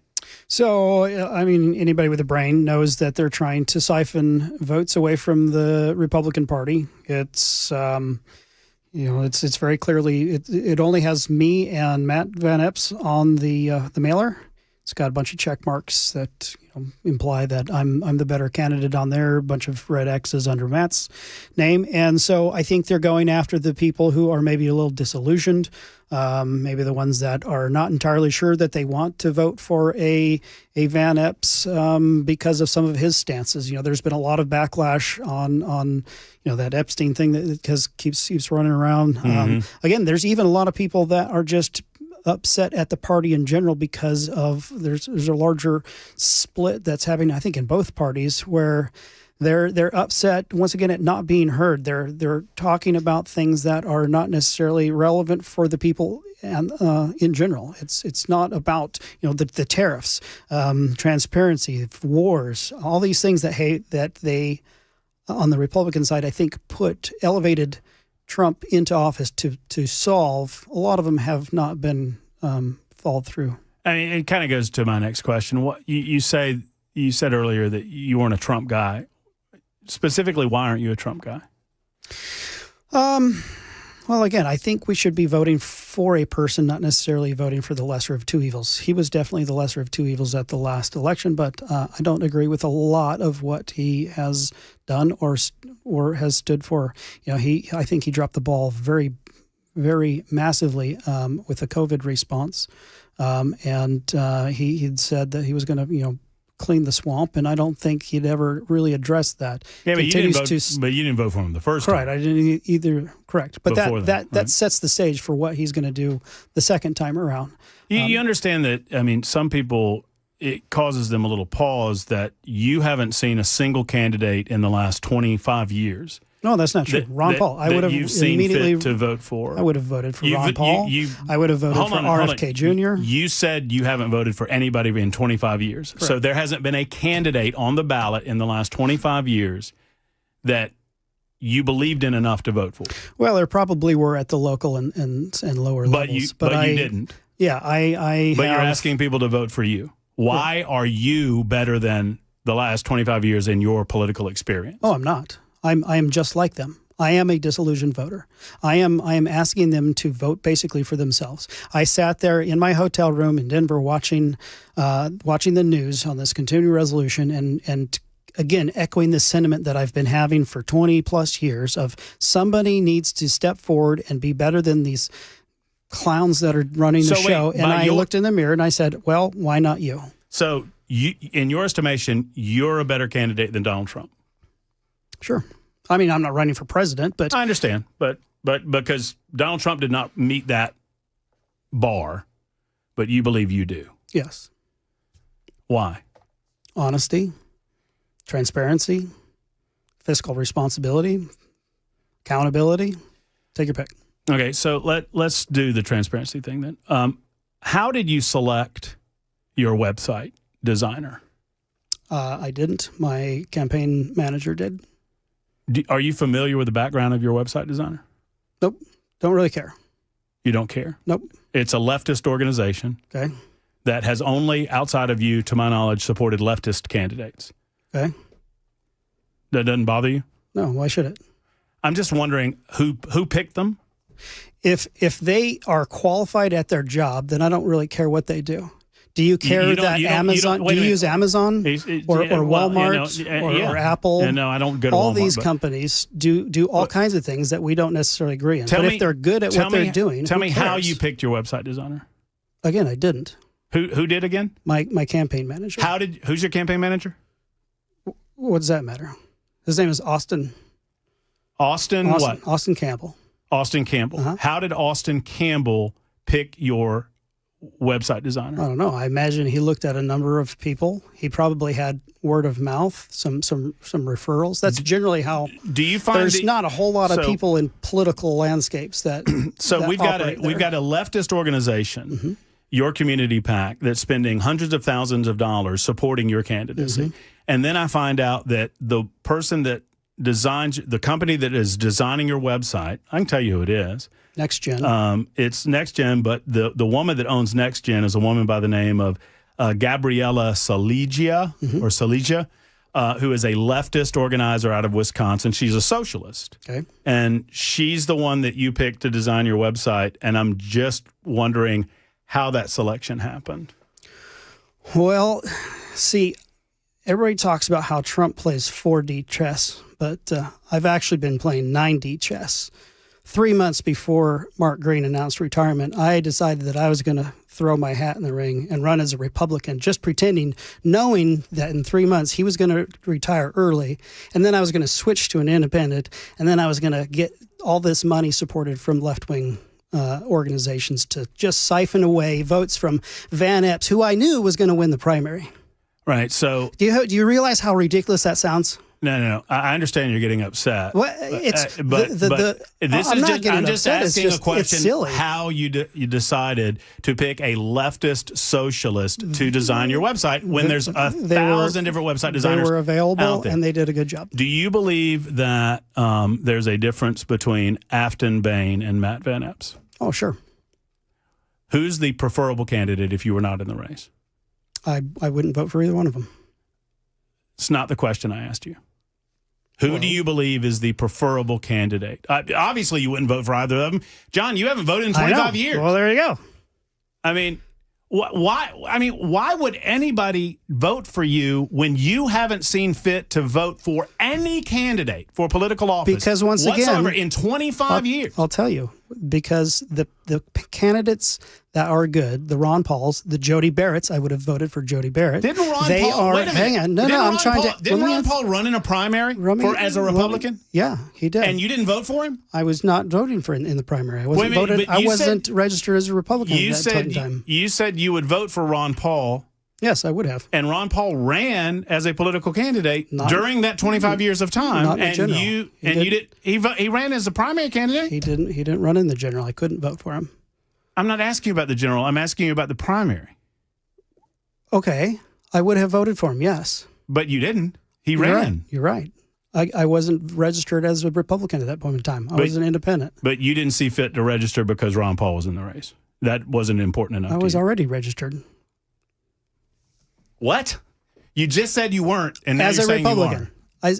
As a Republican, I was registered as an independent at that point in time. Right. So I could not vote in a Republican primary. All right. I mean, I would have voted for him. I think we're talking in the general. I think we're talking in circles. Whether or not I would have or did, I think is irrelevant. I would have voted for Jody Barrett had I not. And again, but the point is that there is a structure that, and all this money that is being put in, and people. Why didn't you vote noticed. for? Wait, you would have voted for Jody had you not been in the race? Yeah. But you only registered. I mean, you registered to vote because you ran because you started running. Correct.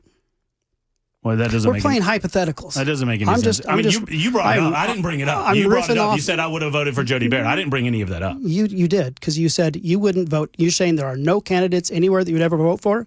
I would vote for Monty Fritz. And you said Ron Paul. You said, I mean, I was asking about presidential candidates over the last 25 years. You said Ron Paul. Well, Ron Paul ran for president over the last 25 years. And I would have voted for him. I would have also voted for RFK Jr. But you didn't. But I didn't, because neither one of them were in the general election. I don't know why that's a hard concept. They were in a primary. We're not talking about the primary. Yes, we are, John. We're talking about the primary. No, we're not. We're talking about the general election. We're talking about voting. Yes. We're talking about registering as a Republican to vote. How many people vote in the general but don't vote in the primary? Where did Ron Paul run as a presidential candidate? Do you know? Yeah, he ran for the. What do you mean, where did he run? He ran throughout the entire United States. He ran as a what? As a Republican. Right? Yes. And you said, I would have voted for him, but you didn't when he ran. Correct. Okay. I don't know. Okay, that's fine. That asked and answered. I asked the question. You said I would have voted for Ron Paul, and then I said, well, Ron Paul ran for president, and you didn't vote for him, and you said that's correct. That's correct, and that makes sense to you. Yes. Okay. Very good. So, understanding that your community PAC is a socialist organization, which you obviously do, understanding that they're attempting to use your candidacy, and recognizing that Matt Van Epps is a better candidate than Afton Bain, does that cause you any discomfort that you're being used as a pick? Sure. I think it's despicable. But you haven't sought them out to ask them to stop? What am I going to do? You call them up and you say you need to stop sending flyers out to in using my likeness in your flyers? Yeah, we could certainly probably do that. We're considering filing a complaint to FEC or whoever is in charge of those things. I am a grassroots campaign. I can barely afford yard signs, so I'm not going to be able to afford legal fees to run down anything to do with a suit against them. As you pointed out during the break, it's money is speech, so it's not like I can restrict them from doing whatever they want to do. It's not illegal, and this is the name of the game. This is dirty politics. This is someone earlier today told me that someone within the Van Epps campaign is going to be. He said, "Look out! They're going to be launching an attack campaign because of the web developer that you brought up." So I'd be curious to know where you got that information, because that takes a little bit of effort to look it up. John, I got it on your website. Okay. You ask me, and I will tell you. Your website, at the bottom of your website, says, website made by NXTGEN Agency. Right. That's where I got the information, pal. And so you thought, oh, gee, I wonder if that is owned by a leftist organization? I clicked on the bottom of that. There's a link, and it links to the Next Gen Agency. And I went to their link, and I looked them up. Okay. And every single one of their candidates is a leftist candidate, except you. Except me. First time for everything. But you have no idea what was your campaign manager's name again? Austin. Austin what? Austin Campbell. But you've never, you know this now, and you've not bothered to ask Austin how he found this organization? What's it matter? Again, if they're capable at their job, we use Amazon, we use Google. I imagine you use Google. Fair. Google is one of the most pernicious groups out there that uses all kinds of people's. But you would prefer to pay money to a leftist socialist as opposed to paying money to someone who more represents or better represents your personal values and beliefs? I will use people who are good at their job and can follow through. I mean, you're paying your money to design this website, right? Yeah. And you're paying it to a socialist that it uses that money to advance socialist causes, right? If you insist, sure. You don't get the logic. Is my cause socialist? You can laugh it off. You don't get the logic. No, your logic is flawed. You're paying money to Gabriella. Gabriella uses that money to advance socialism in the United States of America, and you don't have a problem with that. She advanced my cause, which is not socialist. Therefore, no, your argument is invalid. No. I mean, I beg to differ, John. I think my. You think I have a socialist policy? What stance do I have that's policy? My argument is that you had a lot of picks to make in terms of who designed your website. You're right. Right, and you selected this person, and then when you found out that this person was advanced the causes of leftist and socialism in the United States of America, you don't have a problem with that. They use your money to advance socialism in America, and that doesn't bother you. I chose someone based on the ability to make a website. We choose Facebook, we choose Google, we choose Amazon. All these people have a bunch of different outlets and political. I'm just trying to understand it. So if you don't win this election, who do you hope does? It doesn't really matter to me. I would say for me personally, it would be better if Matt wins. But recognizing that your presence in the race is hurting Van Epps. It's not my fault. That's 100% on the Republican Party. Had they let me in the primary, I would have been primaried out and I wouldn't be running right now. Alternatively, had they not put outside money into the race during the primary, we'd have Jody Barrett. He would trounce me easily, and Afton with no, not even lifting a finger. Yeah, and that has nothing to do with me. And Jody Barrett, Jody Barrett was the beneficiary of outside money too, as you well know. Sure. Obviously. Yeah, I mean everybody is, right. Anybody that's big enough, but. But you're suggesting that Van Epps only won because of outside dollars, and I would say yes. Well, I would suggest to you that Jody Barrett was the recipient of $350,000 of in-kind outside money that came from Washington D.C. too, right? Sure, and what we're talking about you're discounting that money. No, I'm saying it's a dollar for dollar. What is it? $2.5–3 million versus $300,000. I mean, I think if we mention one, we should mention the other, don't you? Yeah, sure. In the interest of transparency and honesty, which and you say is the hallmark of your campaign. And Afton's campaign got a whole bunch of money as well. I'm sure a ton of those campaigns got all kinds of money from outside. Look, I wish you well in your effort. I don't think that you're going to. I mean, with all due respect, I don't think that your presence is going to impact the outcome of the election, which I'm glad for, because I think if it did, it would be negative toward the 7th Congressional District. But anything else that you want to speak to the audience about? Yeah, I would say anything that pulls away from the Republican and Democratic parties is a positive, is a boon for the 7th District, not a negative. Independents are the only ones that truly care about the voters themselves, about the people that live here. Everybody else, you get to Washington, they're going to represent the parties, not the people. And the people in Washington, D.C. that you look up to are? Rand Paul, Thomas Massey, those are pretty good. Very good. John, thank you for being on with us. There's John Thorpe, a guest for the hour. It's 56 after the hour on Super Talk.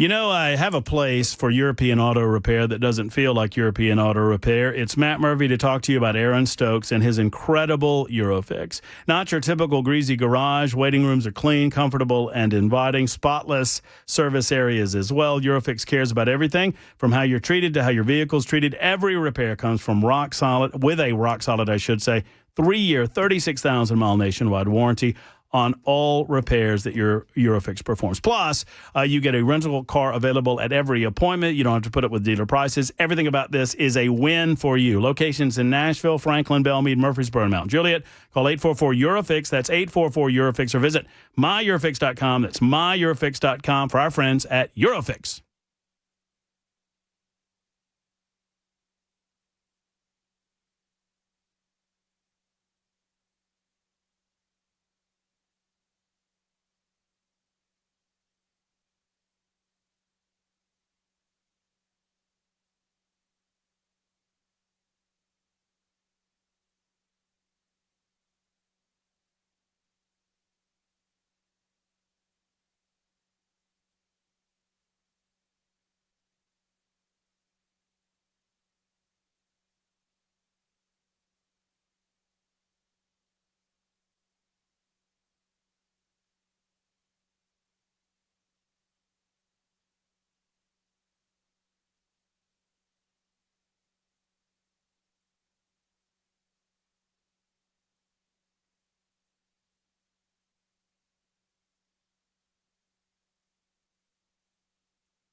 I'm Ken Weaver with your top stories. We are looking at a level 1 out of 5 risk for severe weather here in Middle Tennessee. It's for everyone north of Columbia and Murfreesboro. Looks like the timeline is now until midnight when storms could pop up, and if they do, they could go severe, and we cannot rule out a tornado. Right now, we have a severe thunderstorm watch for some west and Middle Tennessee counties. That's until 10 o'clock tonight. Full forecast and traffic coming up in 5 minutes. The U.S. Senate has unanimously passed the Epstein Files Transparency Act following a 427-1 vote in the House earlier today. Rachel Scott tells us about that one nay vote. He says if enacted in its current form, this broad reveal of criminal investigative files will absolutely result in innocent people being hurt. He goes on to say if the Senate amends the bill to properly address privacy of victims and other Americans who are named but not criminally impacted, then I will vote for this bill when it comes back to the House. That was Clay Higgins of Louisiana. However, it's apparently not going back to the House. The bill orders the Justice Department to release all unclassified records related to Jeffrey Epstein and Ghislaine Maxwell within 30 days of becoming law. It says sensitive details, including victims' identities, will be protected. President Trump has said he will sign the measure, clearing the way for unprecedented public access to these Epstein files. Right now in Chicago, reports say a person of interest is in custody after a 26-year-old woman was set on fire after an argument on a commuter train last night. Reports say a man poured an unknown liquid on her, ignited it, setting her on fire. The suspect then ran away. That woman came out of the train, then collapsed on the platform. She suffered severe burns to her body. She was rushed to a hospital in critical condition. Meanwhile, in Maryland, the NTSB today says it has determined the probable cause of last year's Francis Scott Key Bridge collapse in Baltimore. Here's ABC's Christiane Cordero. A series of blackouts aboard the ship that crashed into the Francis Scott Key Bridge last year were caused by a loose wire, according to NTSB investigators who voted on the crash's probable cause today. Investigators say the wire's label was improperly installed, causing the wire to loosen over time and ultimately disconnect from its breaker. 6 people were killed in the bridge collapse. Christiane Cordero, ABC News, Washington. That's the latest news, traffic, and weather next. I'm Ken Weaver, WTN News.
Cool Springs got a stalled vehicle blocking the right lane, 65 southbound after Moores Lane. Franklin got a crash, right? 3 lanes blocked.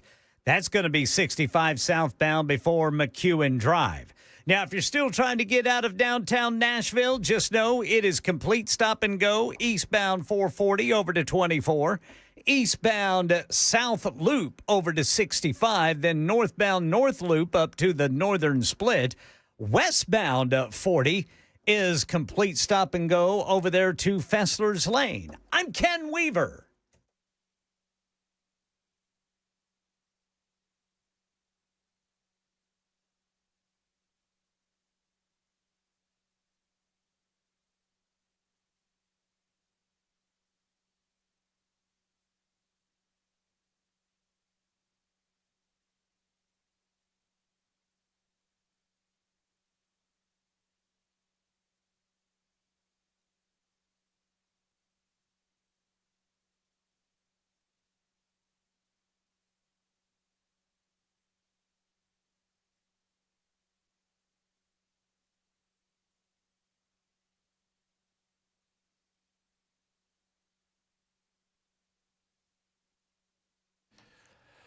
Super Talk 99.7 WTN. Open phone lines right now, 508, just after 5 o'clock. Thank you, each of you for listening to the radio show. I so appreciate you are watching on Super Talk TV, YouTube, Facebook, Twitter, Twitch, and Rumble. We appreciate all of you. At 8 minutes after 5 o'clock, we just finished up with an hour-long discussion with a political candidate for the 7th Congressional District, John Thorpe, asked to appear on the show, and we gave him an hour to do so. And the interview was what it was, and it's getting a lot of reaction. If you have any reaction, 615-737-99. Wait a minute, 86. There you go. Almost forgot the telephone number. What were you gonna say? It's 9960. I was going to say the last 4 digits of the Contours LLC telephone number because I get confused sometimes. 615-737-99. Words are hard. I know. Well, letters and numbers, they're very difficult.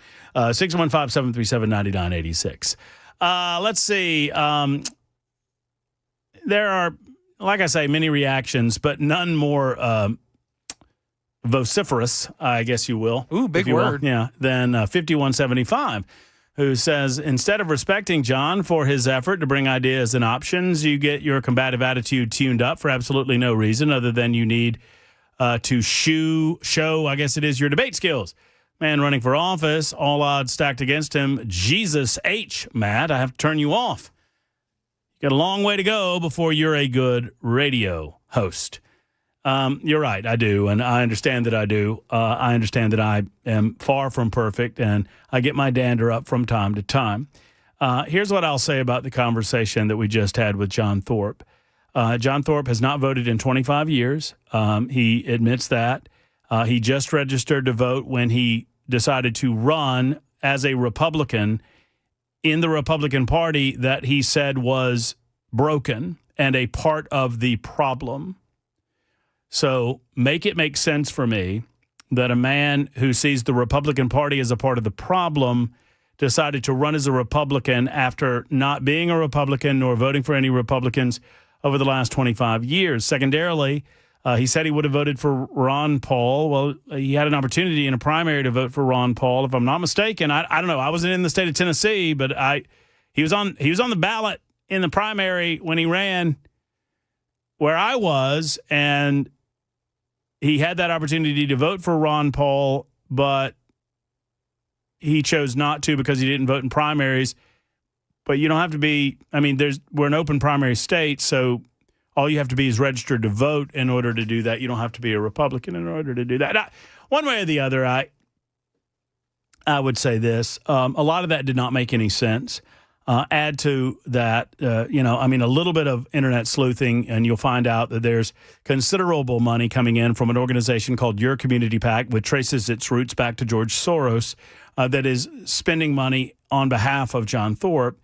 He has an opportunity to stop that, or at least to ask them to stop, and he's not done so. Thirdly, I don't disagree with him that I invite I don't belong to any political affiliation myself. I consider myself a small L libertarian, but I don't belong to the Libertarian Party as much as I don't belong to the Republican Party as much as I don't belong to the Democrats. So I can respect someone that's trying to infiltrate a system as an outsider, but I don't have a lot of respect for someone who maybe doesn't do their homework in terms of where they're giving their money to. My money means something to me, and so Thorpe's not wrong that when I go on Google, I recognize that I'm advancing certain aspects of their politics. Well, when you work with an organization like the web designer that he works with, you're advancing some of those politics. So one way or the other, I don't think it's going to be a significant enough development in the 7th Congressional District to cause Matt Vanep's an issue. What I wanted to do, I did not know if John Thorpe was aware that he was being used by leftists. And he said that he was. I mean, he brought up your community PAC before I did. And he brought up the fact that he was aware that this money was benefiting his political campaign before I did. If I was of the political position, as I understand it, that John Thorpe is in, I would not want socialist leftists advancing my cause for me. And I would say something about it, but one way or the other, I don't believe that it's going to create a significant enough blip against Matt Vanep's that it's going to create a dynamic by which Afton Bain might win that election. Hope you enjoyed the interview. If you missed any of it, it will be podcast up on our page, 997wtn.com. You can also find it on Supertalk TV, YouTube, Facebook, Twitter, Twitch, and Rumble. 5175, who was giving me grief, saying that I was being nasty and mean, and said that there's no reason other than your need to show your debate skills, and I have to turn you off. I miss Phil so much. You got a long way to go to be a good radio host. And then I ran for the 5th District as an independent against Bob Clement as a Perot supporter. You get to a point, you can't listen to the Republicans or the Democrats. Well, that's the point, friend. Then if that's where John Thorpe was, then why did he try to run as a Republican? 5 others ran as independents in that election. All of us ran with simple platforms, term limits, balanced budget, line item veto for president. Instead of just talking, I ran with no chance of winning. That wasn't the point. It was to show disdain for the system, support another independent for president. We cost Bush that election. 17% of the vote went independent. That was the last time until 2016. The rest is history. I'm familiar with Ross Perot's impact on the 92 and 96 elections. Was it 92 and 96? Yeah, he ran both of those. Yeah. 615-737-9986. Wayne is next up on the Matt Murphy Show. Wayne, thank you for calling. How are you? Hey, Matt. Thanks for taking the call. Yes, sir. I'd just like to say one thing about Mr. Thorpe. He's kind of ignorant of Tennessee politics. He made the statement that he couldn't vote for Mr. Paul in the primary because he wasn't registered as a Republican. In the state of Tennessee, we don't register by party. Correct. You register, and then you vote in whichever primary you want to vote in. So that already shows he's kind of an ignorant opportunist. Well, I mean, I wanted to give him it's difficult for me to get past the idea that he hasn't voted in 25 years, but he wants people to vote for him. And, maybe that's me being mean. I try to encourage people to run. I try to encourage people to involve themselves in the system. So I wanted to be encouraging, but then, you do a little bit of research on the candidate that you're going to interview, and you start finding out all of these leftists are involved in advancing his cause. And, frankly, you get a little suspicious. You want to give him the benefit of the doubt. But, if you don't understand basic aspects of the political system that you're attempting to run in, then that's a red flag too, Wayne. Yeah. Yeah. But that's what stuck out in the interview for me was he doesn't even understand the basics of, voting in the primaries in Tennessee. So what makes him think he's qualified to actually be in Congress? Well, I mean, good for John. I wish, thank you, Wayne. I wish him well. I mean, look, and I'll give him credit. I told him after the interview, I said, listen, I know I was hard on you. Hope you don't feel like I was too hard. He goes, no, that's part of your job. And it is a part of my job. I just, I have a difficult time suffering fools gladly. And there was a lot of tomfoolery for me and a lot of circular conversations and just stuff that didn't make a lot of sense to me in that interview, honestly. Chad is next. Hey, Chad. Hey, Matt. I will start off by saying I'm not in his district, so I can't vote for him anyway. But like him, I would probably agree with this guy on a lot of his policy. But the fact that he won't go out and vote himself and expect other people to vote, that just kind of rubbed me the wrong way because I didn't vote for Trump, but I did get out and write in Ron Paul, write in what I believe in. At least I showed up. Yeah, I mean, I voted. I remember I guess I voted. Yeah, I held my nose and voted. I voted for. I hate even admitting this, Chad, but I'm going to admit it. Just me and you talking. I voted for Mitt Romney. Ugh, gross. But I didn't vote for John McCain, boy. I voted for Bill Barr, who was running as a Libertarian in 2008 when Obama and McCain were going after one another. And I've written in plenty of write-in candidates because I feel like it's my duty to do so. So I agree with you. Correct. I just wanted to put that out there. I don't understand why he thinks he's entitled to anybody's vote. He doesn't even vote himself. I appreciate you, Chad. Thank you for the call. They didn't let him run as a Republican because he hasn't voted in 25 years, and the Republican has. Yeah, no, I know that. I mean, but the point is, it's circular logic, right? You're telling me you haven't voted in 25 years because the Republican Party is broken. And because you're so sick of the fact the Republican Party is broken and the two-party system is broken. Think about this for a minute. So I'm not voting anymore after 2000. I'm not voting. This is a broken system, and it's broken because of these political parties. I'm sick of it. And then finally, after 25 years of being sick of it and not finding a candidate worthy of breaking my streak and going to the polls and voting, I finally decide, you know what I'm going to do? I'm going to fix it by running. And then the first thing you do is try to run as a Republican? Why would you do that? Why wouldn't you start off as an independent and it be a central plank of your political campaign that the two-party system is broken if that's what you have believed over the last 25 years that has prevented you from voting? Instead, you run to the very system that you claim is broken, and you demand that they make special dispensation to allow you to run as a Republican, despite the fact that you haven't voted in 25 years. And they're not going to do that per their bylaws.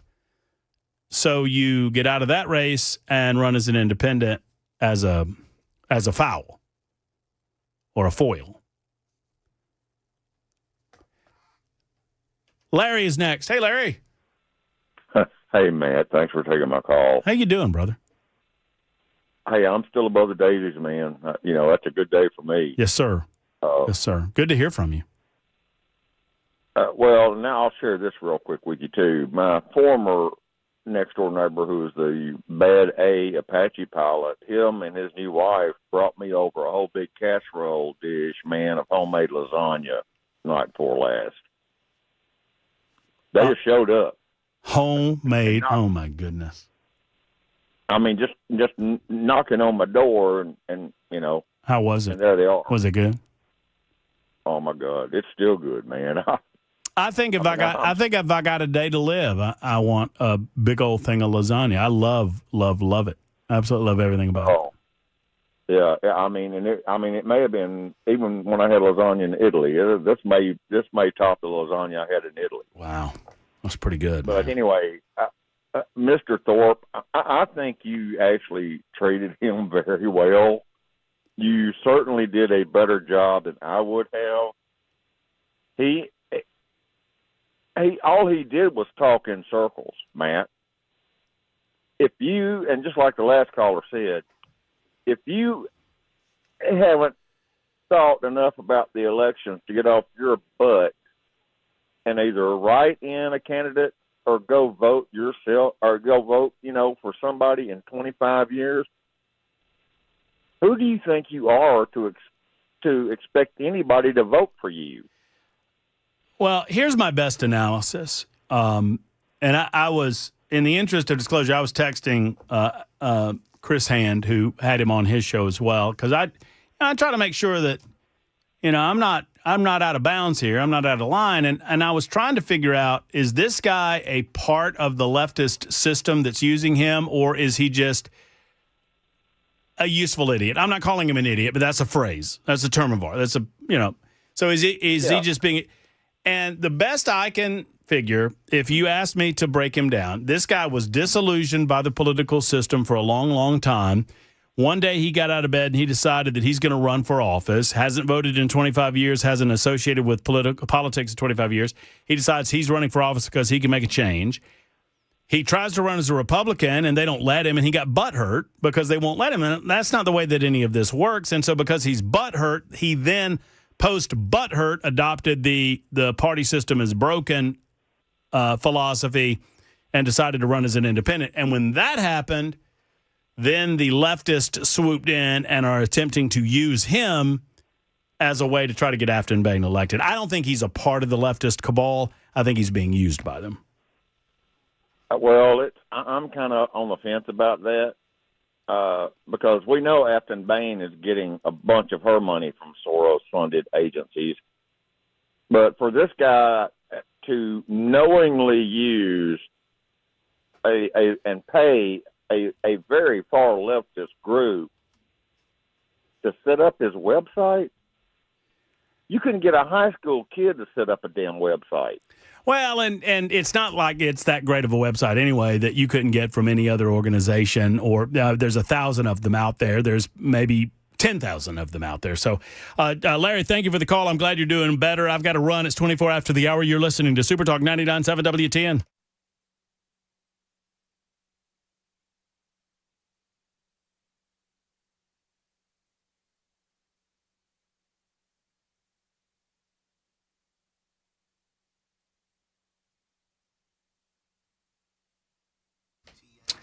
All right, friends, this is the week. Genesis Diamonds presents the Holiday Love Fest, the biggest and final sale of the year for Genesis. That's right, the final sale of 2025 is here. It's this weekend, Friday, Saturday, and Sunday. They get an early start on Black Friday, right, with a huge store-wide savings event.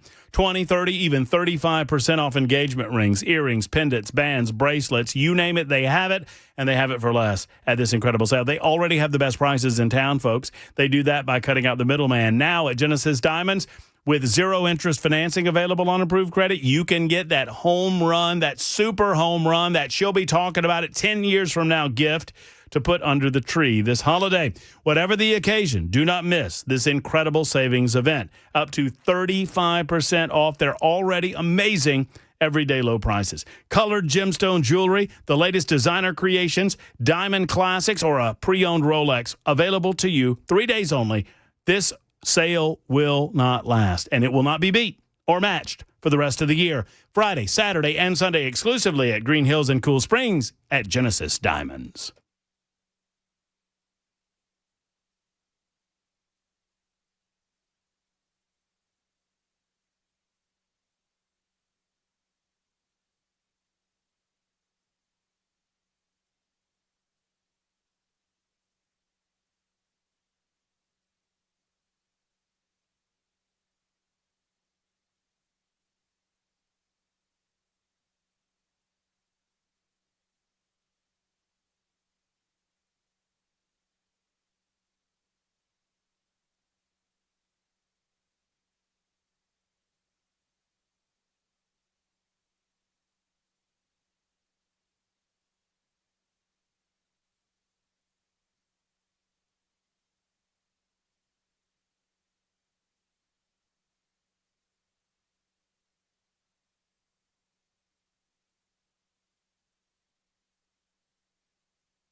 The Epstein Files bill is headed to President Trump. We'll tell you about it at 5:30 on Super Talk 99.7 WTN.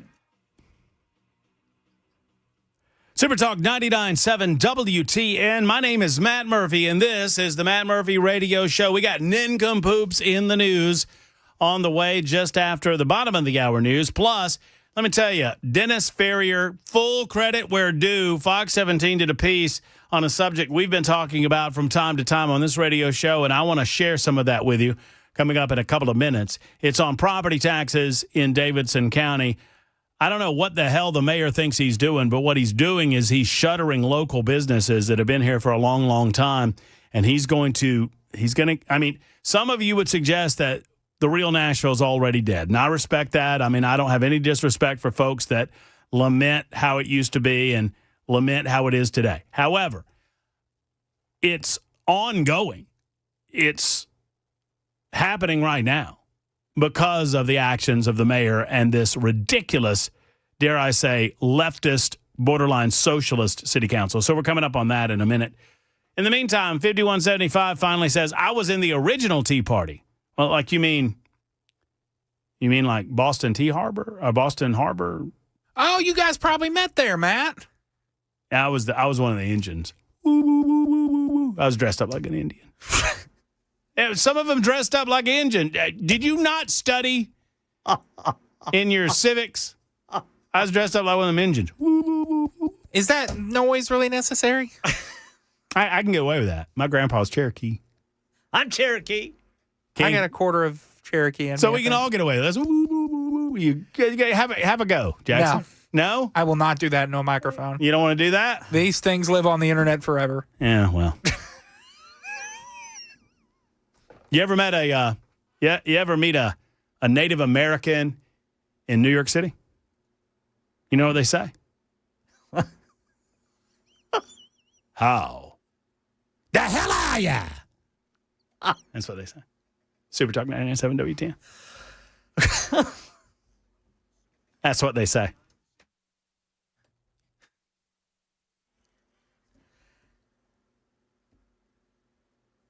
I'm Ken Weaver with your top stories. We've got the full forecast coming up in 5 minutes. Going to tell you about that level 1 out of 5 risk for severe weather between now and midnight.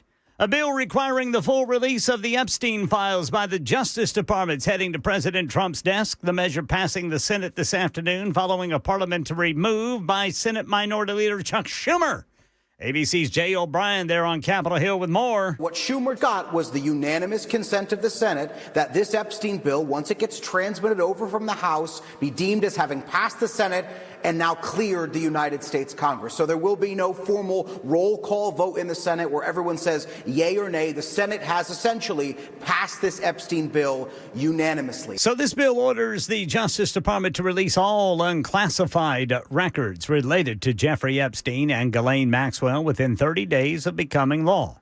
It allows the Attorney General to redact certain files or even to not release some if they would harm ongoing investigations. Sensitive details, including victims' identities, are to be protected. Right now in Chicago, police say they have a person of interest in custody after a woman was set on fire on a commuter train this morning. Witnesses say there was an argument. A man poured an unknown liquid on the woman, ignited it, then ran away. She collapsed on the platform outside of the train and was rushed to a hospital in critical condition. And some major websites went down this morning over a network issue at Cloudflare, the web company that helps websites handle user traffic. It's not exactly clear what the problem was, but Cloudflare says the issue has been resolved. ABC's Mike Dubusky says Cloudflare connects browser requests with websites. When a middleman like that goes down, it can have wide-reaching impacts. We saw X, the social network formerly known as Twitter, go down for several hours. In addition to that, Spotify, even the website that we use to track outages like this, which is called Down Detector, itself experienced an outage, really underlining how much of the internet relies on a company like Cloudflare. ChatGPT was among the web services affected. That's the latest news. Traffic and weather next. I'm Ken Weaver, WTN News.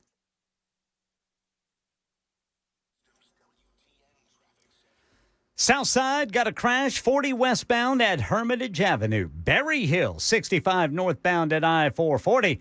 Woodbine, 24 eastbound at I-440. Antioch, a crash, 24 westbound past Harding Place. I'm Ken Weaver.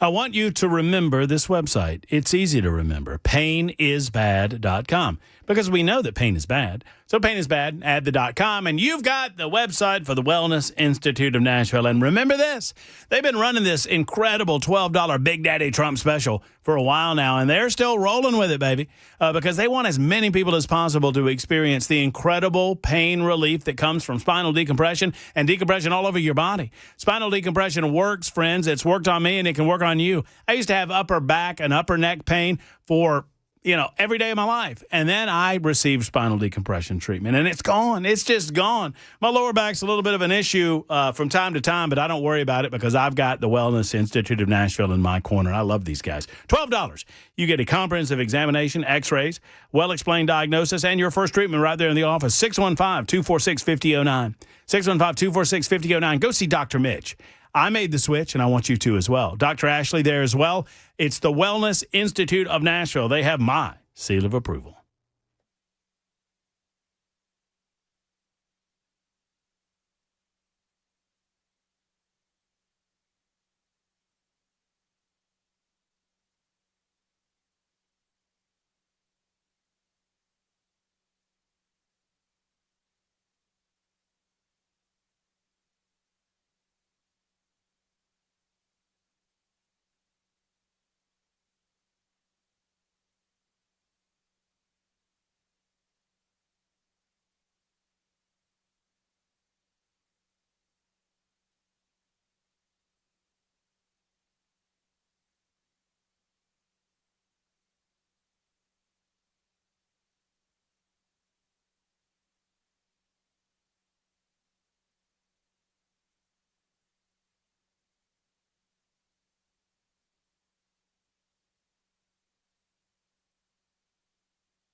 Thank goodness the break is done. Jackson in here grilling me on my heritage, Ken.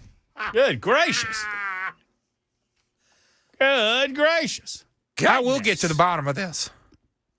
My grandfather released the 23andMe. I've never done it. Would you do one with me?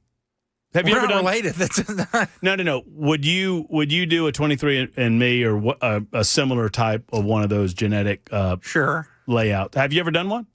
No. Would you do one? What? I'll pay for yours if you do it with me. Okay.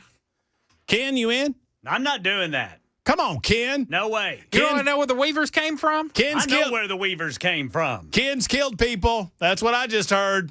Ken doesn't want his genetic profile in the system because they'll get him back. He killed people in 83. I'm also out. I forgot about that. I don't like that. Yeah. I don't like them having my DNA. Yeah. Well, they don't talk in them Boise, Idaho hills. All I know is my dad's side came up from Florida. My mom's side from over there in Virginia. So it's a good question, Jackson, honestly. My grandfather always told me that my great-grandfather on his side, his father and mother, his father was full-blooded Cherokee Indian and his mother was half Cherokee Indian. And so that, I guess, makes him 3/4 Cherokee Indian. And then my dad was like a quarter Cherokee Indian. So whatever. I never was able to do that. I'm like a 16th. I don't know why I said quarter. I did. Yeah, you did say quarter. And who was it? Somebody said truffle butter ain't a quarter anything. I don't know what that means, but they said that. So you just thought it was funny. I thought it was funny. 23andMe is shut down. What? Yeah, you can't do it anymore. Why not? I think they got in trouble. Probably selling your spit. Surely. You're funny, man. Spit here, $20. $20. You're funny, dude. You know that? Hot loogies, ready to go. We did it. Hey, Ken, we did it for our dogs. We did. They have a dog version of the 23andMe. It's called. You're those people. I mean, we're not those. I don't care, but we did it for our dogs. Where'd they come from? Lil Munson is a dwarf. A dwarf? Yes, he's a dwarf. Little fella. So I like Lil Munson. Munson's a chunky monkey, but he's got little short legs. And we thought he had corgi in him, right? Yeah. So we did one for John Henry because we were told that John Henry was half Great Dane, and it came back half Great Dane. Well, there you go. So he was half Great Dane. And so we decided to do one for Muntz. What about Mrs. Weasley? We haven't done one for Mrs. Beasley quite yet, but we did one for Muntz. You do a little swab in their mouth, send it off, and so they don't see pictures or anything, but they come back. They described Munson exactly, but they said he had Great Pyrenees in him. Wow. And then he has a few other things. And then down at the bottom, they said, we strongly suggest, based on our analysis, that your dog, Larry Munson, has a chromosome that causes dwarfism. Little fella. And I'm like, well, he's a dwarf. That's why he's got them little legs. That's why he's got his little short legs. But we don't tell him. We don't want him to get a complex. We don't tell him about all that. Hey, Jackson. Yeah. Hit the music, would you? Nincompoops in the news. It is time.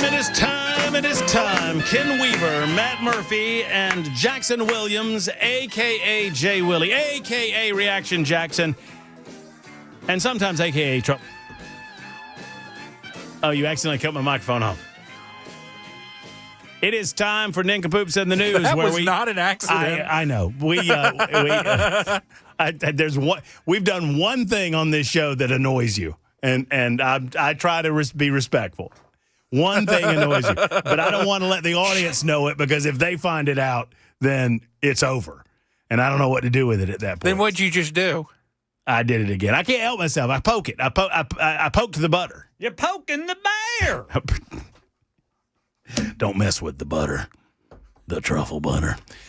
So it's who won yesterday? Anybody know? I don't care. I think it was me. I think it was you. You said too. a whole bunch of people were saying Ken Weaver. A lot of people were saying Ken Weaver. It was between you and Jackson. We're going to go ahead and give it to you because Jackson, quote unquote, doesn't care. Ken, your nincompoop, sir. Back on November 9th, a carjacking suspect who stole a truck hauling porta potties was arrested following a hit-and-run crash on the Pacific Coast Highway in Malibu.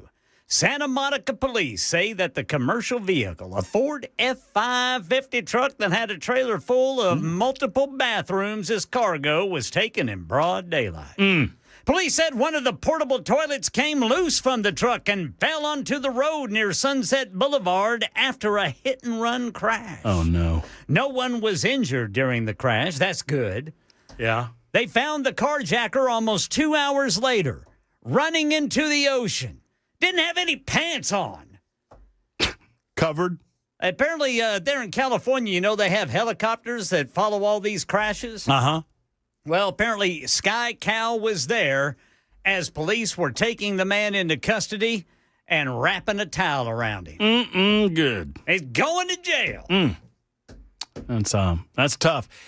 So porta potties. Yeah, still in porta potties while he's naked. What do you think he's going to do with his porta potties? Maybe he had an emergency. Black market porta potty? Same place to get your spit. I think this fella had probably committed another crime and was trying to get away, so he carjacked the first vehicle he ran across, and it happened to be this Ford F-550. Big old truck. Hauling a whole bunch of porta potties. Well, when you got to go, you got to go. Boy, you do. You do. I'm going to give you fellas an opportunity to pick mine for me. I got two really good ones. I've got a good one, so I'll go, and then if it's my story, you can do your backup. Here we go. All right, go ahead. All right, New York DoorDash driver arrested after sharing video of naked customer passed out in his own home.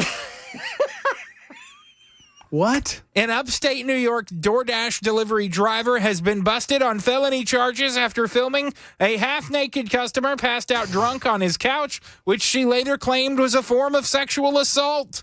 Olivia Henderson, 23, from Oswego, New York, amassed millions of views last month after posting several videos on her TikTok account, including one showing a man with his pants and underwear around his ankles. Oh, no. The driver was arrested last week and faces up to 8 years in prison if convicted of 2 felonies. She had been the one to contact cops, claiming she had been deliberately lured by the man, even though he appeared to be passed out in his own home.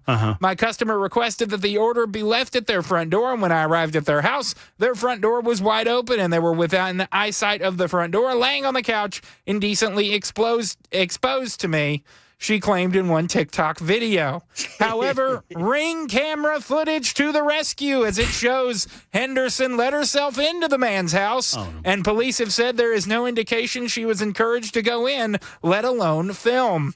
Her own video indicates that the male was incapacitated and unconscious on his couch due to alcohol consumption, police said in a statement. The DoorDash driver subsequently posted the video to social media, where it drew significant attention, cops said, confirming that the DoorDash driver had made claims of being sexually assaulted.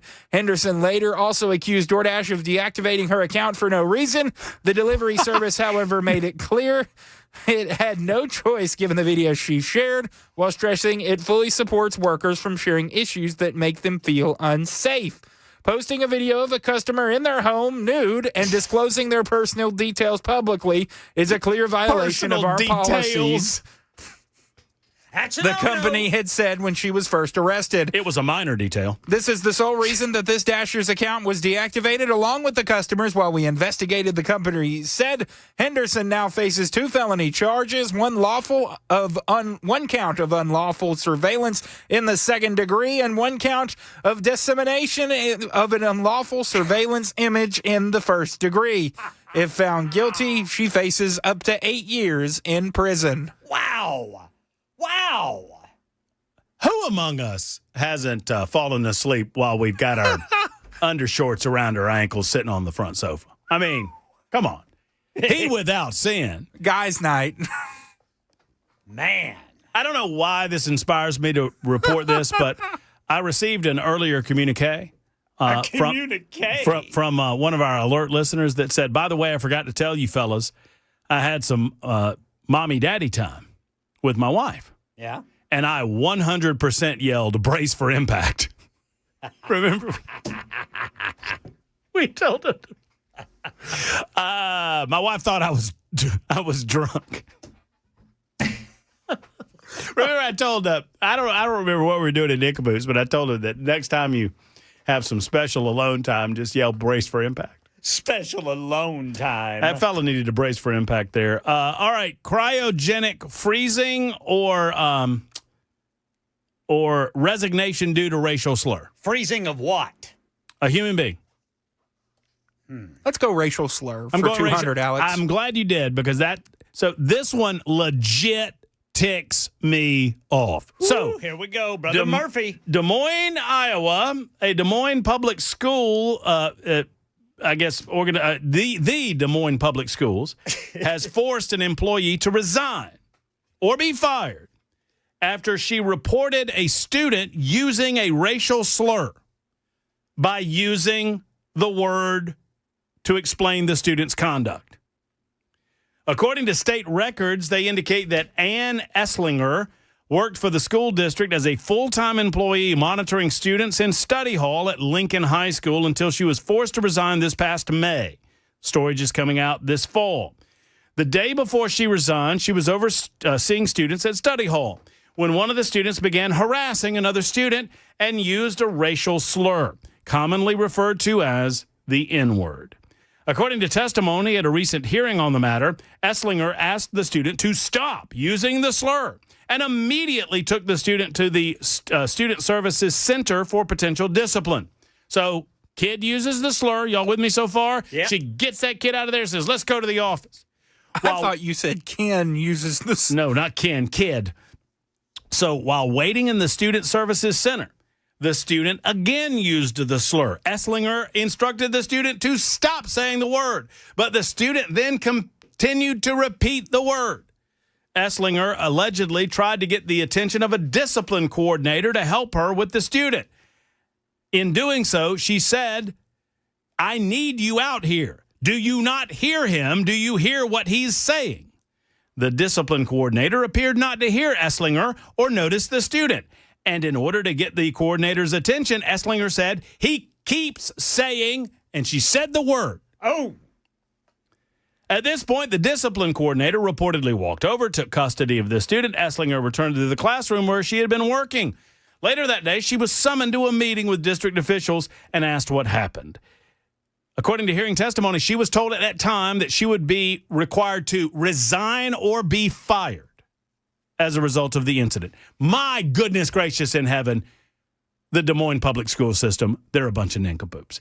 So you have a situation where the woman's trying to get the guy's attention, trying to explain to him what he's repeatedly doing. She finally gets exacerbated by the situation and says what he's doing. In reporting what she says he's doing, that is wrong, that she took him to the office for, she gets fired. We are living in a world of idiots. How'd that turn around on her? I don't know. She got frustrated. I don't know. Obviously, she shouldn't have said the word, but my goodness gracious, she was trying to do the right thing. You give her a slap on the wrist, send her back to the study hall. Just awful. Awful. Nincompoops all around at the Des Moines public school system. The cryogenically frozen story? Yeah. Dude cryogenically froze his wife who had cancer in 2018. In hopes that they find a cure for the cancer, but now he's got another wife and he doesn't know what to do with her. Oh my! Is that real? Yeah, that's horrific. And he doesn't want to pay the monthly payment anymore. Oh, goodness. I bet that's not cheap. I mean, I imagine not. Cryogenic. I mean, you have to be kept at negative 320 degrees, Jackson. That's a negative 320 degrees. How do they reanimate you, though? I don't know, man. That's a good question. We finally ran out the, there you go. Negative 320 degrees. The Institute was founded in 2050. This is over in the Shandong University Chiru Hospital. That's the Shandong. Sean's what? Shandong. You say it, buddy. I'm good. Yeah, I bet you are. Better watch out. So, I hope that doesn't get cryogenically frozen. Goodness. Yeah, and that's a weird one. The Shandong Life Science Research Institute claimed that the woman's in stable condition. Her cellular structure has not undergone any abnormal fluctuation, but if they stop paying, they're going to have to cut off the power. Yeah. So, there you go. He's an nincompoop, too. There you have it. 2 from me. It's 615-737-9986. That's nincompoops in the news.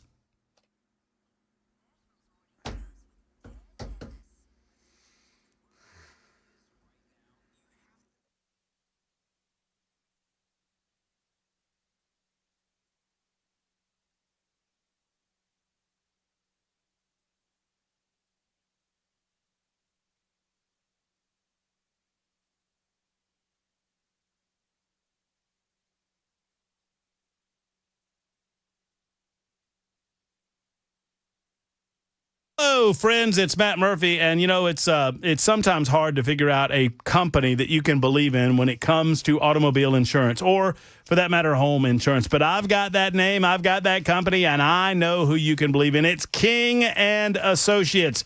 King and Associates wants to talk with you about your home, about your auto, about everything that involves itself with your insurance possibilities, with all that's going on in your life. I understand there's a lot happening. You need to just settle this matter once and for all and contact T. King and Associates and allow them to talk to you about your home and about your auto insurance. These are major investments in your life, friends, and you want T. King and Associates to help protect that, which you love so much and that you work so hard for. So go to T. King and Associates website. Find out more from them at T. King and Associates. Friends, it's as simple as a telephone call. It's as simple as getting with these guys. T. King and Associates, 329-8121, 329-8121, or visit tkinginsurance.com. There's the website, tkinginsurance.com. King and Associates Insurance, protecting what matters most in your life. Tell them Matt Murphy sent you.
The Epstein Files bill headed to President Trump's desk. Thousands of U.S. troops in the Caribbean. Joint military exercises there. These stories and more coming up at 6 on Super Talk 99.7 WTN.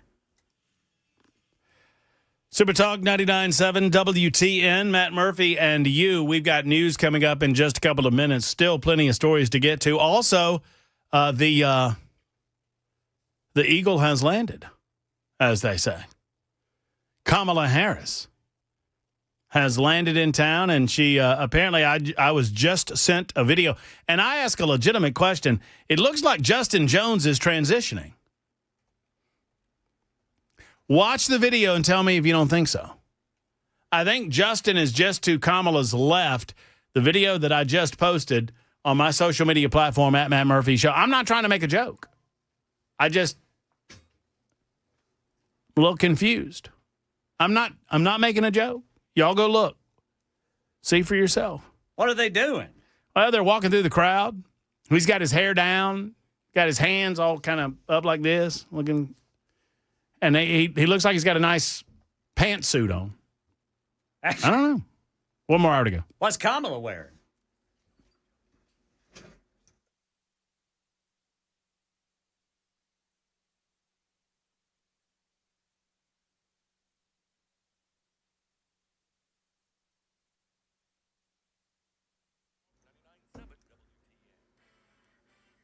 6 o'clock on the dot. I'm Ken Weaver with your top stories. We are under a level 1 out of 5 risk for severe weather tonight in Middle Tennessee. This is everybody north of Columbia and Murfreesboro. Already, we've got some severe thunderstorm warnings issued in western Kentucky. Now, that far west Middle Tennessee area there, that's under that severe thunderstorm watch in addition to this level 1 out of 5 risk of severe weather. So we'll keep an eye on it for you. Full forecast and traffic in 5 minutes. A bill requiring the full release of the Epstein files by the Justice Department's heading to President Trump's desk. The measure passing unanimously in the Senate today, hours after passing in the House with overwhelming bipartisan support. ABC's Jay O'Brien on Capitol Hill with more. There's a caveat that allows the Attorney General to redact certain files or even not to release some if they would harm ongoing investigations. There's been a concern because President Trump ordered those investigations late last week into Democrats that he says were in Jeffrey Epstein's orbit, that the Attorney General might use those investigations as a predicate not to release certain files or to redact certain information. Thousands of U.S. troops in the Caribbean taking part in joint military exercises with Trinidad and Tobago as the White House increases pressure on Venezuela for the government's alleged role in drug trafficking. Matt Rivers reports. We're in a fishing boat headed up the northwest coast of Trinidad, just a few miles away from the Venezuelan coast, when we spotted a massive U.S. warship. A few moments later, we see another one. One is a destroyer, the other an amphibious assault ship. Both ships taking part in the ongoing joint training exercises with Trinidad and Tobago this week. Matt Rivers, ABC News, in Port of Spain, Trinidad and Tobago. Right now in Middle Tennessee, Metro Council voting tonight on an ordinance that would allow Metro Police to apply for a state grant to pay for more school resource officers. Here's Channel 4's Marius Payton. He asked the police department today. They have 80 SROs. 9 of them are in elementary schools. All 31 middle schools have them, and all the high schools have them. Some have 2 in each, and some have 3. Metro Police tell us they do not have any SRO vacancies. However, you heard us say only 9 Metro elementary schools have SROs. We knew that would be the case back when Metro Police Chief John Drake gave us an update at the beginning of the school year. He did say that was because of staffing shortages. So tonight's vote at Metro Council could open the department up to more money to put SROs in more schools. That's the latest news, traffic and weather next. I'm Ken Weaver, WTN News.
Hermitage got a vehicle fire blocking the right 2 lanes, 40 eastbound at Stewart's Ferry Pike. Franklin, a crash blocking the left 2 lanes, 65 northbound at McEwen Drive. Woodbine got a crash, 24 eastbound right there at I-440. I'm Ken Weaver.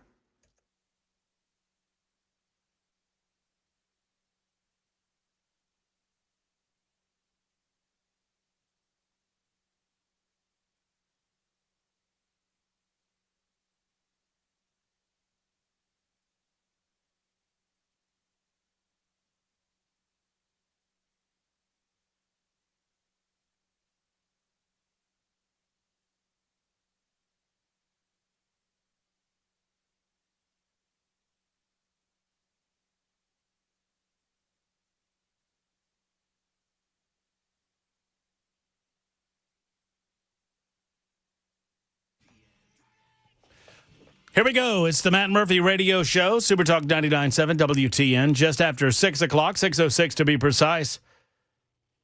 I'm beginning to wonder if we're getting rain like they tell us, because I'm looking at some of the future cast, and it's staying a little bit north of the city. I'm just saying. I'm not saying. I'm just saying. But y'all be on the lookout for rain and nastiness a little bit later on tonight, as Ken Weaver has been alerting you to, as the weather folks have been alerting you to as well. We'll try to keep you up to date on all of that prior to leaving our airwaves at 7 o'clock. And if anything nasty happens of a tornadic fashion, we normally allow these severe thunderstorms to happen on their own. I mean, you guys know how to deal with wind and rain. But if a twister comes up, unlike, you know what? I don't know why they didn't ask us to be on 911 Nashville. As many twisters as Ken, we should have been asked to be on 911 Nashville. Yeah. Now that I think about that. Yeah. Because they got twisters all over that place, all over that show, and one would think that someone would be driving in an automobile, you know, going to or from the twister, and listening to Ken Weaver on Super Talk 99.7 WTN on their radio, reporting as to what's going on. I could have been a star. Well, you are a star. What if, as they're like approaching the tornado, you just hear nincompoops in the news. All right, here we go. We'll get to that weather deal in a little bit, but it's time for Nick and Babe Say the News. I say we're down. Yeah. I got a naked hiker.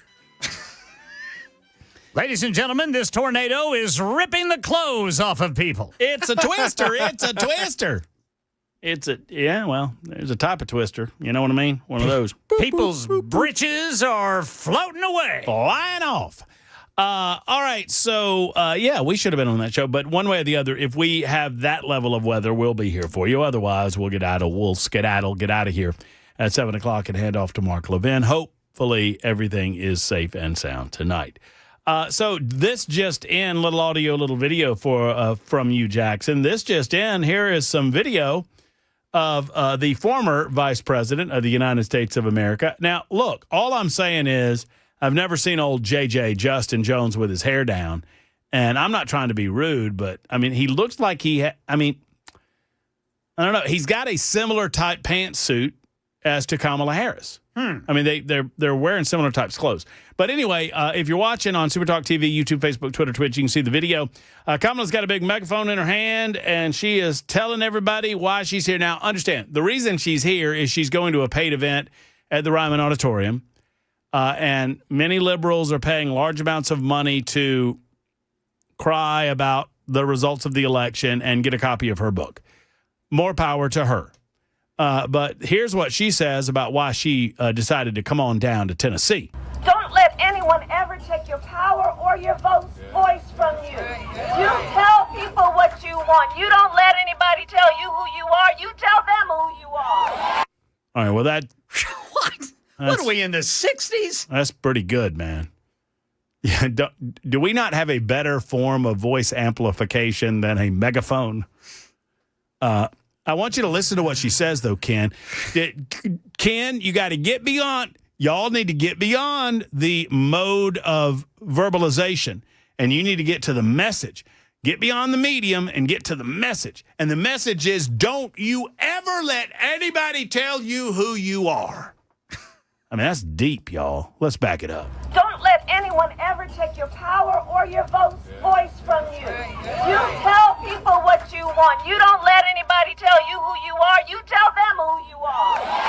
we just did that in November of last year, didn't we? We told them what we wanted, and in the state of Tennessee, we said we wanted Donald Trump. Yeah, in a landslide. But, whatever. Democrats love this. And that includes at election time. This election is 14 days from today. Today's Tuesday. Yeah. Everybody. Today's Tuesday. It's 2 weeks from now. That's right. And, I've been 14 days is 2 weeks, y'all. Just Kamala and I doing the math together. It's 14 days from today. Today's Tuesday. Yeah. It's 2 weeks from now. That's right. And, I've been in elected office long enough to know that when people start deciding who am I going to listen to, and I'm going to speak truth right here. This is real talk. They're going to look. This is real talk, y'all. She's going to speak truth today. I mean, this sounds exactly like the messaging that basically blew her right out of the water. Mm-hmm. There's word salad. Just absolute word salad. But, Ken, you haven't heard it yet, though. This is what's going to get it. She's about to speak true talk. This is real, y'all. She's going to speak truth today. Normally, when she talks, she's full of crap. But today,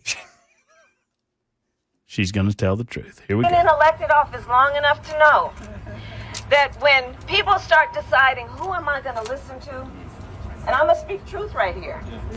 This is real talk. They're going to look at two groups of people. Who's writing the checks and who's voting.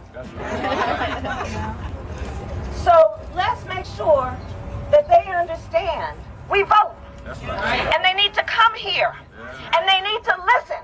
Yeah. And they need to interact. And they need to understand. Yeah. And one of the ways that you demand that is you show because, you know what, I vote. And if you don't respond to my needs, I'm not voting for you. We're the leadership from the ground, from the neighborhood. You know who I haven't seen yet in this video? Afton Bain. I see Justin. I mean, I see a lot of other people. I don't see Afton. I mean, maybe she's there. Matters more than ever. There are some powerful forces that are trying to suggest that folks are alone and without power. Powerful forces. What? Okay, hold on. I got to back up. I must have missed something. Let's talk about the powerful forces. I feel like I'm listening to John Thorpe again. We're the leadership from the ground, from the neighborhood, from the community. Matters more than ever. There are some powerful forces that are trying to suggest that folks are alone and without power. There are powerful forces attempting to suggest that you are alone and without power. And those forces are the Nashville Electric Service. I don't know. I mean, what I don't know. Powerful forces that are trying to divide us and to tell folks that they don't matter and their needs don't matter. Well, we need to let them hear our voice and let them know that they're going to have to be responsive. This is a moment where we reclaim this our country. It is our country. It is not somebody else's. It is our country. And one of the best ways we show that we are clear about that is we vote. So that's why I'm here this afternoon to talk with all the leaders who are here. You know why she's here? To raise money. Oh, yeah. And to make money. So she's here to make money on her own for her book tour. And she's here to raise money for Justin Jones, who's back there with his name on his blouse, or Afton, I suppose. I'm gonna back this up. I'm fascinated. I just want this to play in its entirety. I don't mean to regurgitate it, or I don't mean to overplay it. I just want this to play in its entirety. Listen, and y'all sincerely try to understand what this woman's saying, okay? Just, if someone can tell me, I have a bottle of water and an ink pen used by me, I'll break into the prize closet and get you tickets to something. Tell me what she's saying. Let anyone ever take your power or your voice from you. You tell people what you want. You don't let anybody tell you who you are. You tell them who you are. And that includes at election time. This election is 14 days from today. Today's Tuesday. It's 2 weeks from now. And That's right. I've been in elected office long enough to know that when people start deciding, who am I going to listen to? And I'm going to speak truth right here. This is real talk. They're going to look at two groups of people. Who's writing the checks and who's voting? So let's make sure that they understand we vote. That's right. And they need to come here. And they need to listen. And they need to interact. And they need to understand. And one of the ways that you demand that is you show, because you know what? I vote. And if you don't respond to my needs, I'm not voting for you. Where the leadership from the ground, from the neighborhood, from the community matters more than ever. There are some powerful forces that are trying to suggest that folks are alone and without power. Powerful forces that are trying to divide us and to tell folks that they don't matter and their needs don't matter. Well, we need to let them hear our voice and let them know that they're going to have to be responsive. This is a moment where we reclaim this, our country. It is our country. It is not somebody else's. It is our country. And one of the best ways we show that we are clear about that is we vote. So that's why I'm here this afternoon to talk with all the leaders who are here. And there are people you will never meet, who may never know your name, but because of your activism, because of what you will do over the next 2 weeks as a marker for what you will continue to do, is going to have an impact on so many people around our country. So I thank you in advance for being active. This is about you. This is about your future. This is about your country. This is about your power. And who is the power with? The people. All right. You know what was missing from that? Jackson, I thank you for pulling that up for me. Do you know what was missing from that? She didn't say Afton's name. Jackson, Gold Star. It's exactly right.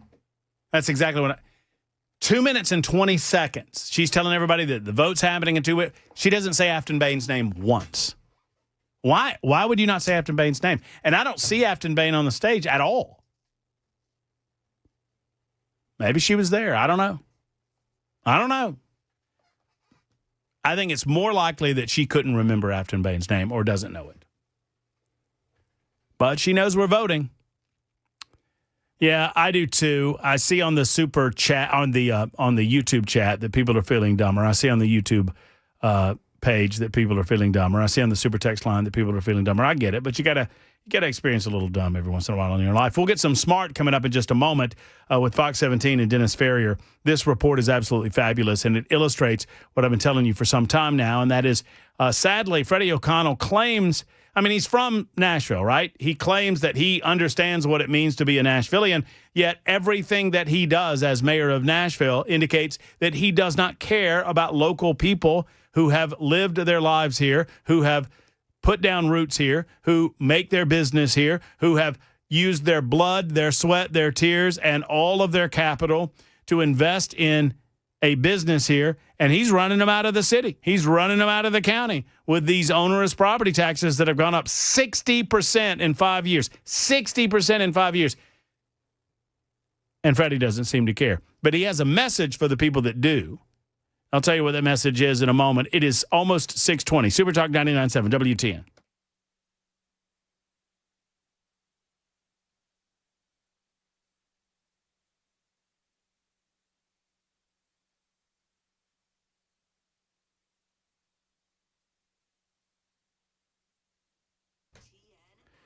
Hello, friends. It's Matt Murphy for Men of Valor, a ministry primarily funded by individuals just like you, by families, by churches. Your support is incredible for Men of Valor, and it means something. Men of Valor gets into the prison system in a real way. They minister to men in the system, incarcerated. They do so by way of Bible study, discipleship group, chapel service, classes on manhood. They also provide video content on prison television and tablets. Why? To help lower the recidivism rate and to help ensure that people, men who get out of prison, they are givers and no longer takers. And that's what it's all about. That's how you do it. Meaningful and career-based employment is critical to a man's success as he assimilates back into society. And 90% of the men that go into the prison system are going to get out at some time or another. They maintain those relationships. They provide, and you provide, that critical funding to help Men of Valor do these things. Men of Valor's Valor Ridge program is incredible. It's a residential discipleship academy for men who have gotten out of the system. So I beg of you, as you can, volunteer or give to Men of Valor. Go to movministry.com. That's movministry.com.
Why, thank you, Ken Weaver.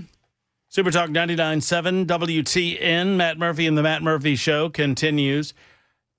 Coming up in a few minutes, I'll get into the Farrier bit with Freddie O'Connell. I will not be able to do it during this segment because it's a little too long to share with you.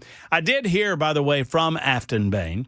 I have repeatedly, on multiple occasions over the past couple of weeks, reached out to Afton. She has been on the show in the past. We had her on prior to the primary. She agreed that she would debate the Republican candidate during the general election, the general special election. And sadly, we've not heard from Afton, except that she did respond to one of my text messages.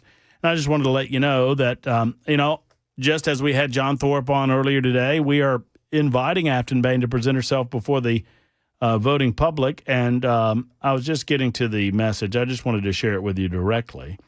Oh, yeah, here we go.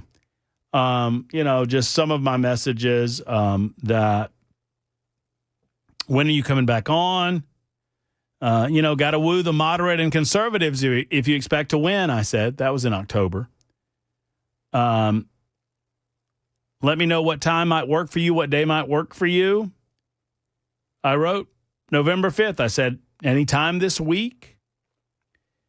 Then a few days ago, hello, Afton. Would love to get you back on the schedule. Any time for old Matt Murphy? And then yesterday, so disappointed after all we've been through. You're ghosting me. See what I did there? And I got it. You know what I got? Guess what I got? She liked it. LOL. Same thing. Yeah. She gave me an LOL. I said, there she is. When are you coming back on? I fear you're being told to leave me be. And no response. But so she's still alive. I've got proof of life. Two things. One, we saw her putting down a campaign sign on her own. And I guess maybe she couldn't be with Kamala Harris because that's what she was doing. She's out busy laying down some campaign signs in the congressional district. So maybe that's what she's got going on. 615-737-9986. 615-737-9986 if you'd like to be a part of the show. I'd also like to just take a point of personal privilege to thank Katie Laurel Wells. I don't know Katie, but apparently she's a listener to the show. She sent me two lovely books. One is called I Can Still Do Everything with One Arm. That's that book right there. It's a nice little illustrated book. And the other is called I Can Still Work at the White House with One Arm. Because apparently Katie, during the Bush administration, worked for the White House. And she writes in and says, it's a gift for you, and thank you for the lovely books. For Matt, I was born with one arm. And your show has given me grace, courage, and grit on my journey with one arm. My first swim instructor said I would never swim, and I became a Paralympic champion swimmer.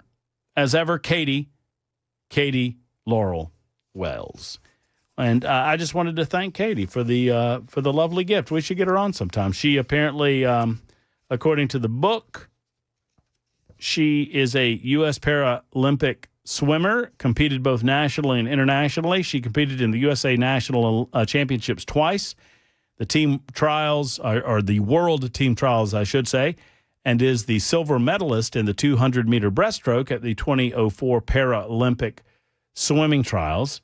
In her free time, she advocates for those with disabilities, helps veterans, especially those who have limb loss in their recovery, certified peer visitor through the Amputee Coalition of America. And I suppose she lives or works in and around Middle Tennessee and listens to the show. So I just wanted to thank her for her very special gift. Katie, we appreciate you. We appreciate you listening. 615-737-9986. When we return, Freddie O claims that he cares about businesses in Nashville. I don't know that that's true. Last time we had him on, he dismissed the property tax increases, saying it was just a natural adjustment to property values. Well, we know how that works, right?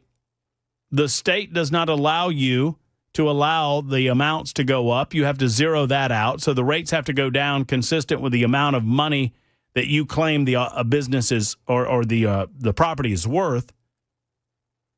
And so the rate has to go down accordingly. Well, if you jack the rate back up, even if you don't jack it up to what it previously was at, you're charging people in Davidson County more money. And effectively, their rates have gone up roughly 60% in the last 5 years. 60% property tax increases. We had Kerry Bringle on the show of Peg Leg Porker, and he said that when he opened his business 12, 13 years ago, he was paying somewhere in the neighborhood of $10,000 a year in property taxes. Now he is paying somewhere in the neighborhood of $90,000 in property taxes. That's insane, y'all. That's an insane increase. It's an insane amount of pork plates to suggest that he can continue to operate his business. We'll talk more about this in a moment. Take your calls on it as well. And give kudos to Fox 17 for highlighting this on their television station. It's 630, Super Talk 99.7 WTN.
Alpha and Omega, not new to the managed services industry when it comes to computer consultation. Computer consultation is so very important in your business life nowadays because you are in danger, ever in danger. Friends, it's Matt Murphy for Alpha and Omega. Michael and his team want to alleviate those dangers and want to help you get better at your business. How do they do that? By handling all of your IT needs. They are your go-to IT consultant source. They take complete ownership, helping you with all of your IT issues, from internet to servers to printers, you name it. Whether they service it directly or not, if it's IT related, they will help you troubleshoot these issues, even going so far as to call those service providers for you if you use outside service. Friends, it's the bottom line that they will take ownership of this service for you, and you don't have to worry about it anymore, and you can get to the business of operating your business. That's what it should be all about.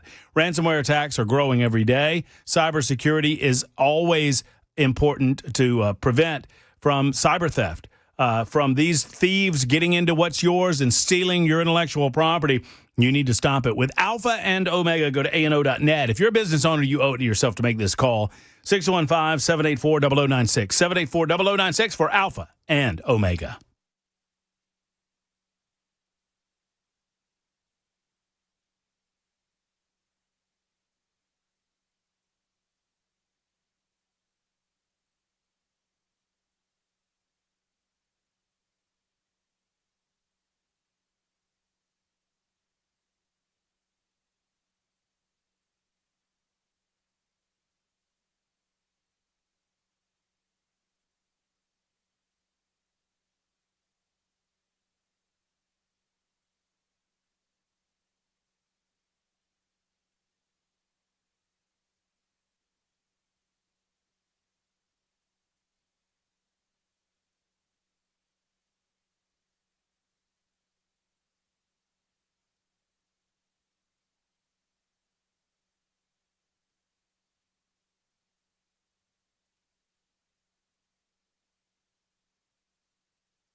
Hey, during the break there, I was reading a solicitation from Hakeem Jeffrey's people in 2013 begging Jeffrey Epstein to come to a fundraiser. And I was looking over dates. Jeffrey Epstein, his first hey, do me a favor while I do some other things. Would you do me a favor there, young Jackson? Would you look up when Jeffrey Epstein served time in jail in Florida? I want to say it was like 2009. 2010, but I could be wrong. I think it was before 2013. It's just, you got it? 08? Oh, yeah, 08. So he went to jail, got a sweetheart deal in jail for, I don't know what he was eventually, maybe the page that you're on there will tell you, Jackson. What was he convicted of? I want to make sure that I get this correct, because in 2008, Jeffrey Epstein was known to be a sexual predator. Solicitation of prostitution with a minor under the age of 18. Giddy up. And at least 5 years later, Hakeem Jeffries was begging him to come to a fundraiser for Hakeem Jeffries. And I've not seen this story on any network. Why not? Why do the mainstream media networks choose to make the Epstein case exclusively a Trump story? Now, obviously, if there's a Trump association in any form or fashion, okay, report it. Report the rest of it, too. Report it fairly and accurately, and I'm fine with you. But Hakeem Jeffries was soliciting. As late as 2019, there was a Democrat, I forget her name, who was begging Jeffrey Epstein for dirt on Donald Trump because they thought that he had it, and he didn't. As a matter of fact, so far in the unveiling of some of this information, I've only seen one political figure in play in 2025 that pushed Jeffrey Epstein out of the door. You know who that is? Yeah, you know who it is. Of course you do. Donald J. In the meantime, there's this little audio video, please. Credit where due. Fox News presented this on their website. I'm just going to play a snippet of it. It's Dennis Ferrier. Dennis Ferrier is fabulous. I don't know him. I don't think I've met him. If I did meet him, I would shake his hand and say, great job. You do a fabulous job in your investigative reporting. Unlike some other investigative reporters at some other media networks and some other television stations local to this community who are leftist as the day is long and pick and choose who they do their reporting on based on their political affiliation, Dennis Ferrier doesn't seem to mind either way. What makes Nashville, Nashville? Think about it this way. When you have friends or family visit, where do you send them? Places you can only find in Nashville, right? Mm-hmm. Many of those places say they are in jeopardy, crushed between record property valuations and a property tax hike. Sir, what are you getting on here? Catfish? Ordering fish! The Arnold family has been preparing their signature meat and threes for more than 40 years. Glad to be in Nashville. No place like home. Trying to get through a meal without a greeting from owner Khalil Arnold. You guys good? Great to see you. You got to watch him. He's a smooth operator. It's a restaurant that feels and smells and tastes. What's up, Big Money? Deeply personal. Big money. Like being at a family member's house. You guys good? I appreciate y'all coming in. But the Arnolds are staggering under a brand new $131,000 property tax bill. You know, so I've been here 22 years, and I didn't work my butt off to add this on and build this up to all of a sudden be like, I can't afford it because of property taxes. I work 55 hours a week, 50 to 60 hours every week, 6 days a week for a 25-hour open work week. I mean, what kind of life am I going to have trying to figure out a way to pay for my property taxes? Order for the bar? All right, so just a brief time. That's Arnold's. That's Khalil Arnold, who said $131,000. That's his property tax bill now. And here's our good friend, Kerry Bringle. On the corner, Kerry Bringle puts his unique touch on barbecue. Another Nashville original. You can't get peg leg pork or anywhere else. By the way, do you know, I didn't know this when we originally talked to Kerry. Jackson, do you know why it's called peg leg porker? I didn't know this. I'm embarrassed. Three-legged pig? No. Kerry has one leg. He lost a leg. And so when he opened his business, he is the peg leg porker. Who knew? I did not. Anyway, we'll continue. Do you want a drink? Bringle says Metro Nashville has a spending problem, but the burden is on Nashville residents and business owners, not the politicians who are overspending. It pisses me off, but there's other small business owners that will not come out and talk about this. They don't want to admit that they're hurting. They don't want to say how bad they feel and how scared they are. And, you know, I'm trying to help be a voice for those people because a lot of them just aren't going to get in front of a camera. Amen, and good for you, Kerry. Good for you for doing that. We talked to him the other night. It was absolutely fabulous. It was a couple of weeks ago, as a matter of fact. Good for you. How scared they are right now. think about that for a second. This is the second massive property tax increase in Nashville in just 5 years. Mm-hmm. Property tax has gone up 60%. Mm-hmm. This at a time when the city continues with record-breaking income. Yet property tax goes up 60%. I don't think that's my fair share. And it's the people that built Broadway, that built the Gulch, that built 12 South, that took the chance on it, that invested the money. And look, 12 South was a dump, the Gulch was a dump, Broadway was a dump, and we've just gotten hammered for it, just punished for building our city. Mayor Freddie O'Connell says the 26% property tax hike was conservative. Quote, with properties increasing in value as much as they did, we chose a tax rate that accounted only for the 5-year impact of inflation on the cost of government, which was 26%. So this is what I wanted to focus in on, these comments that Freddie made to Fox 17, and he's made similar comments to us. With property taxes increasing in value as much as they did, we chose a tax rate that accounted for only a 5-year impact of inflation on the cost of government, which was 26%. Never did it occur to you to cut the cost of doing government? Never did it occur to you that businesses couldn't afford it? So Freddie O'Connell is telling the business owners in Davidson County that you ought to be thankful. You ought to thank him for what he's doing. That's what he's saying. Oh, it gets worse, much worse. Unquote. Bringle says that's not true and misses the mark because the mayor's solution is devastating to Nashville's small business. There's a different mindset, and we've got a mayor that claims to be all about the neighborhoods and all about providing for native Nashvillians, but it's with total disregard to the business owners. And the business owners are who provide the jobs for the native Nashvillians and for the neighborhoods. Preach! And are the backbone of the neighborhoods. Somebody's got to make a damn change down there. Arnold feels like the Nashville government could care less about small business, that it woos big corporations and nothing else. You feel like who has the voice in this city is big corporations, because that's all that's going to be left. I asked the mayor if Nashville's risking losing its very soul, its identity. All right, so this is what I wanted to get to, and this is Dennis Ferrier, great reporting by Fox 17 once again, and kudos to them. Listen to the mayor's response, and I'm going to read it again for you so you don't have to catch it the first time, but listen to this. By putting so many small businesses in stressful, must-make-a-lot-of-money situations. Here's his answer, quote, "We take very seriously the concerns of small businesses, and our Office of Economic and Community Development has multiple programs specifically designed to support small businesses," unquote.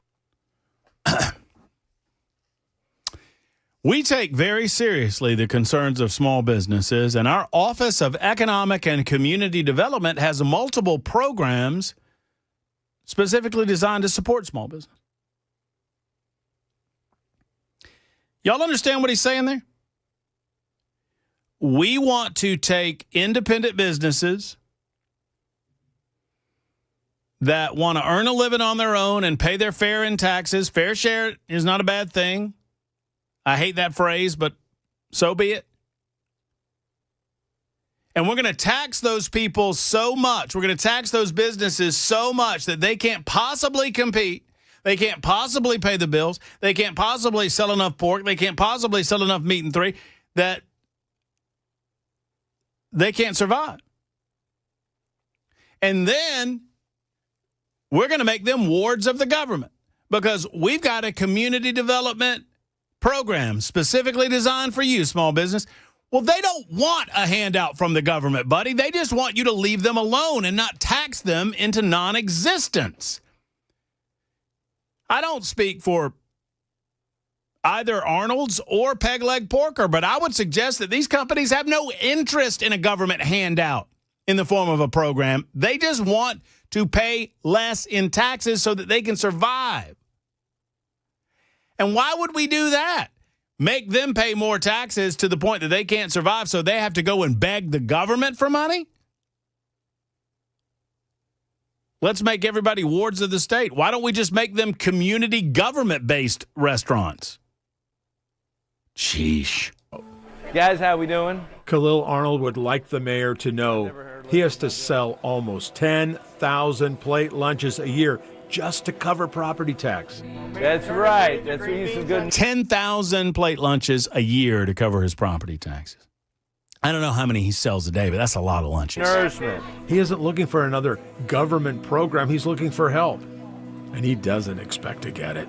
It's disheartening to see a city that you grew up in, that you have such amazing customers, such amazing people that you know, just your life is invested in the city. You got it, brother. This property tax issue is so big and affects so many people. We are just going to dig deeper and deeper. Well, good for Farrier, good for Fox 17, good for Khalil Arnold, good for Kerry Bringle for being willing to speak out. My goodness gracious. The answer from the mayor's office is, well, if small businesses are hurting, we've got programs for that. So you make them wards of the city, as opposed to fully functioning businesses like there were prior to you raising their property taxes by 60%. I mean, and that's just the business community. Think about the number of people. I know people. I've only been here 4 years. I know people that are moving out of the city as a result of the property taxes. I don't think she would mind me telling you, the redheaded stranger, your friend and mine, Pamela Furr, is leaving Davidson County because she can't afford Davidson County anymore. And Pamela loves this community, loves this county, loves this city. I do too. I'm looking to move. We are moving as we speak. We are finding a place to live as we speak. I have not once told my realtor to consider Davidson County because I'm not paying that amount of money for property and then again having to pay property taxes on top of all of that and having to concern myself with what they're going to try to gouge me out of next. I'm not doing that. Why would I do that? Why would you do that? Good for Arnold's and good for Peg Leg. I appreciate them, and I love the small businesses in this town. I love this town. Why is Mayor Freddie O'Connell making it so difficult for people to make a living in this town? How about spend less? Save more. Frugally manage your money. You're earning more money through tourism dollars. You're earning more money through transit taxes. And now they're talking about impact fees. It's gross. But what would you expect? I mean, that's socialism. Hey, just come to the government. We'll give you a handout. They don't want a handout, man. They just want to be left alone. They just want to continue to do good business and have customers as a result. It's 9 minutes until 7 o'clock on Super Talk.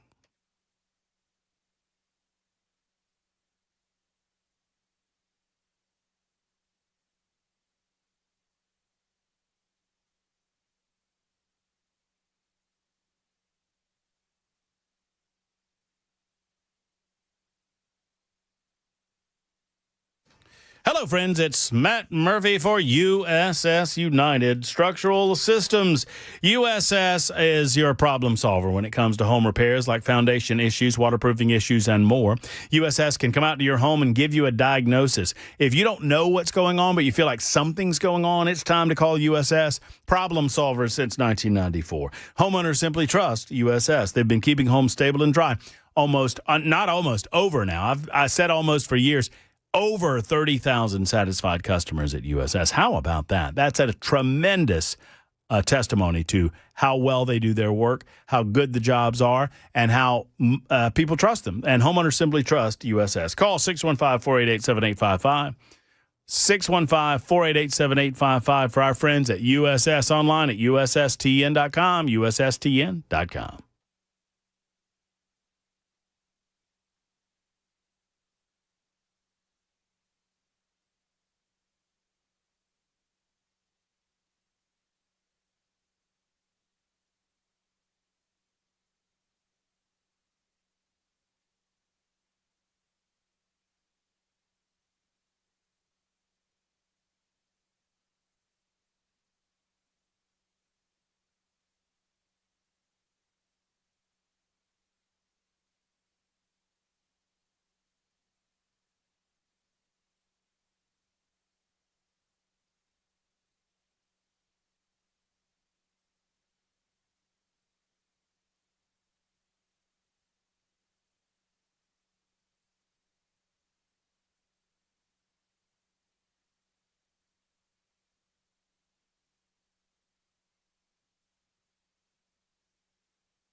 Super Talk 99.7 WTN. We've not updated you on the Epstein deal. I think I saw this earlier where the Senate voted unanimous consent, right? Yeah, it was unanimous consent that they pushed it up to Donald Trump.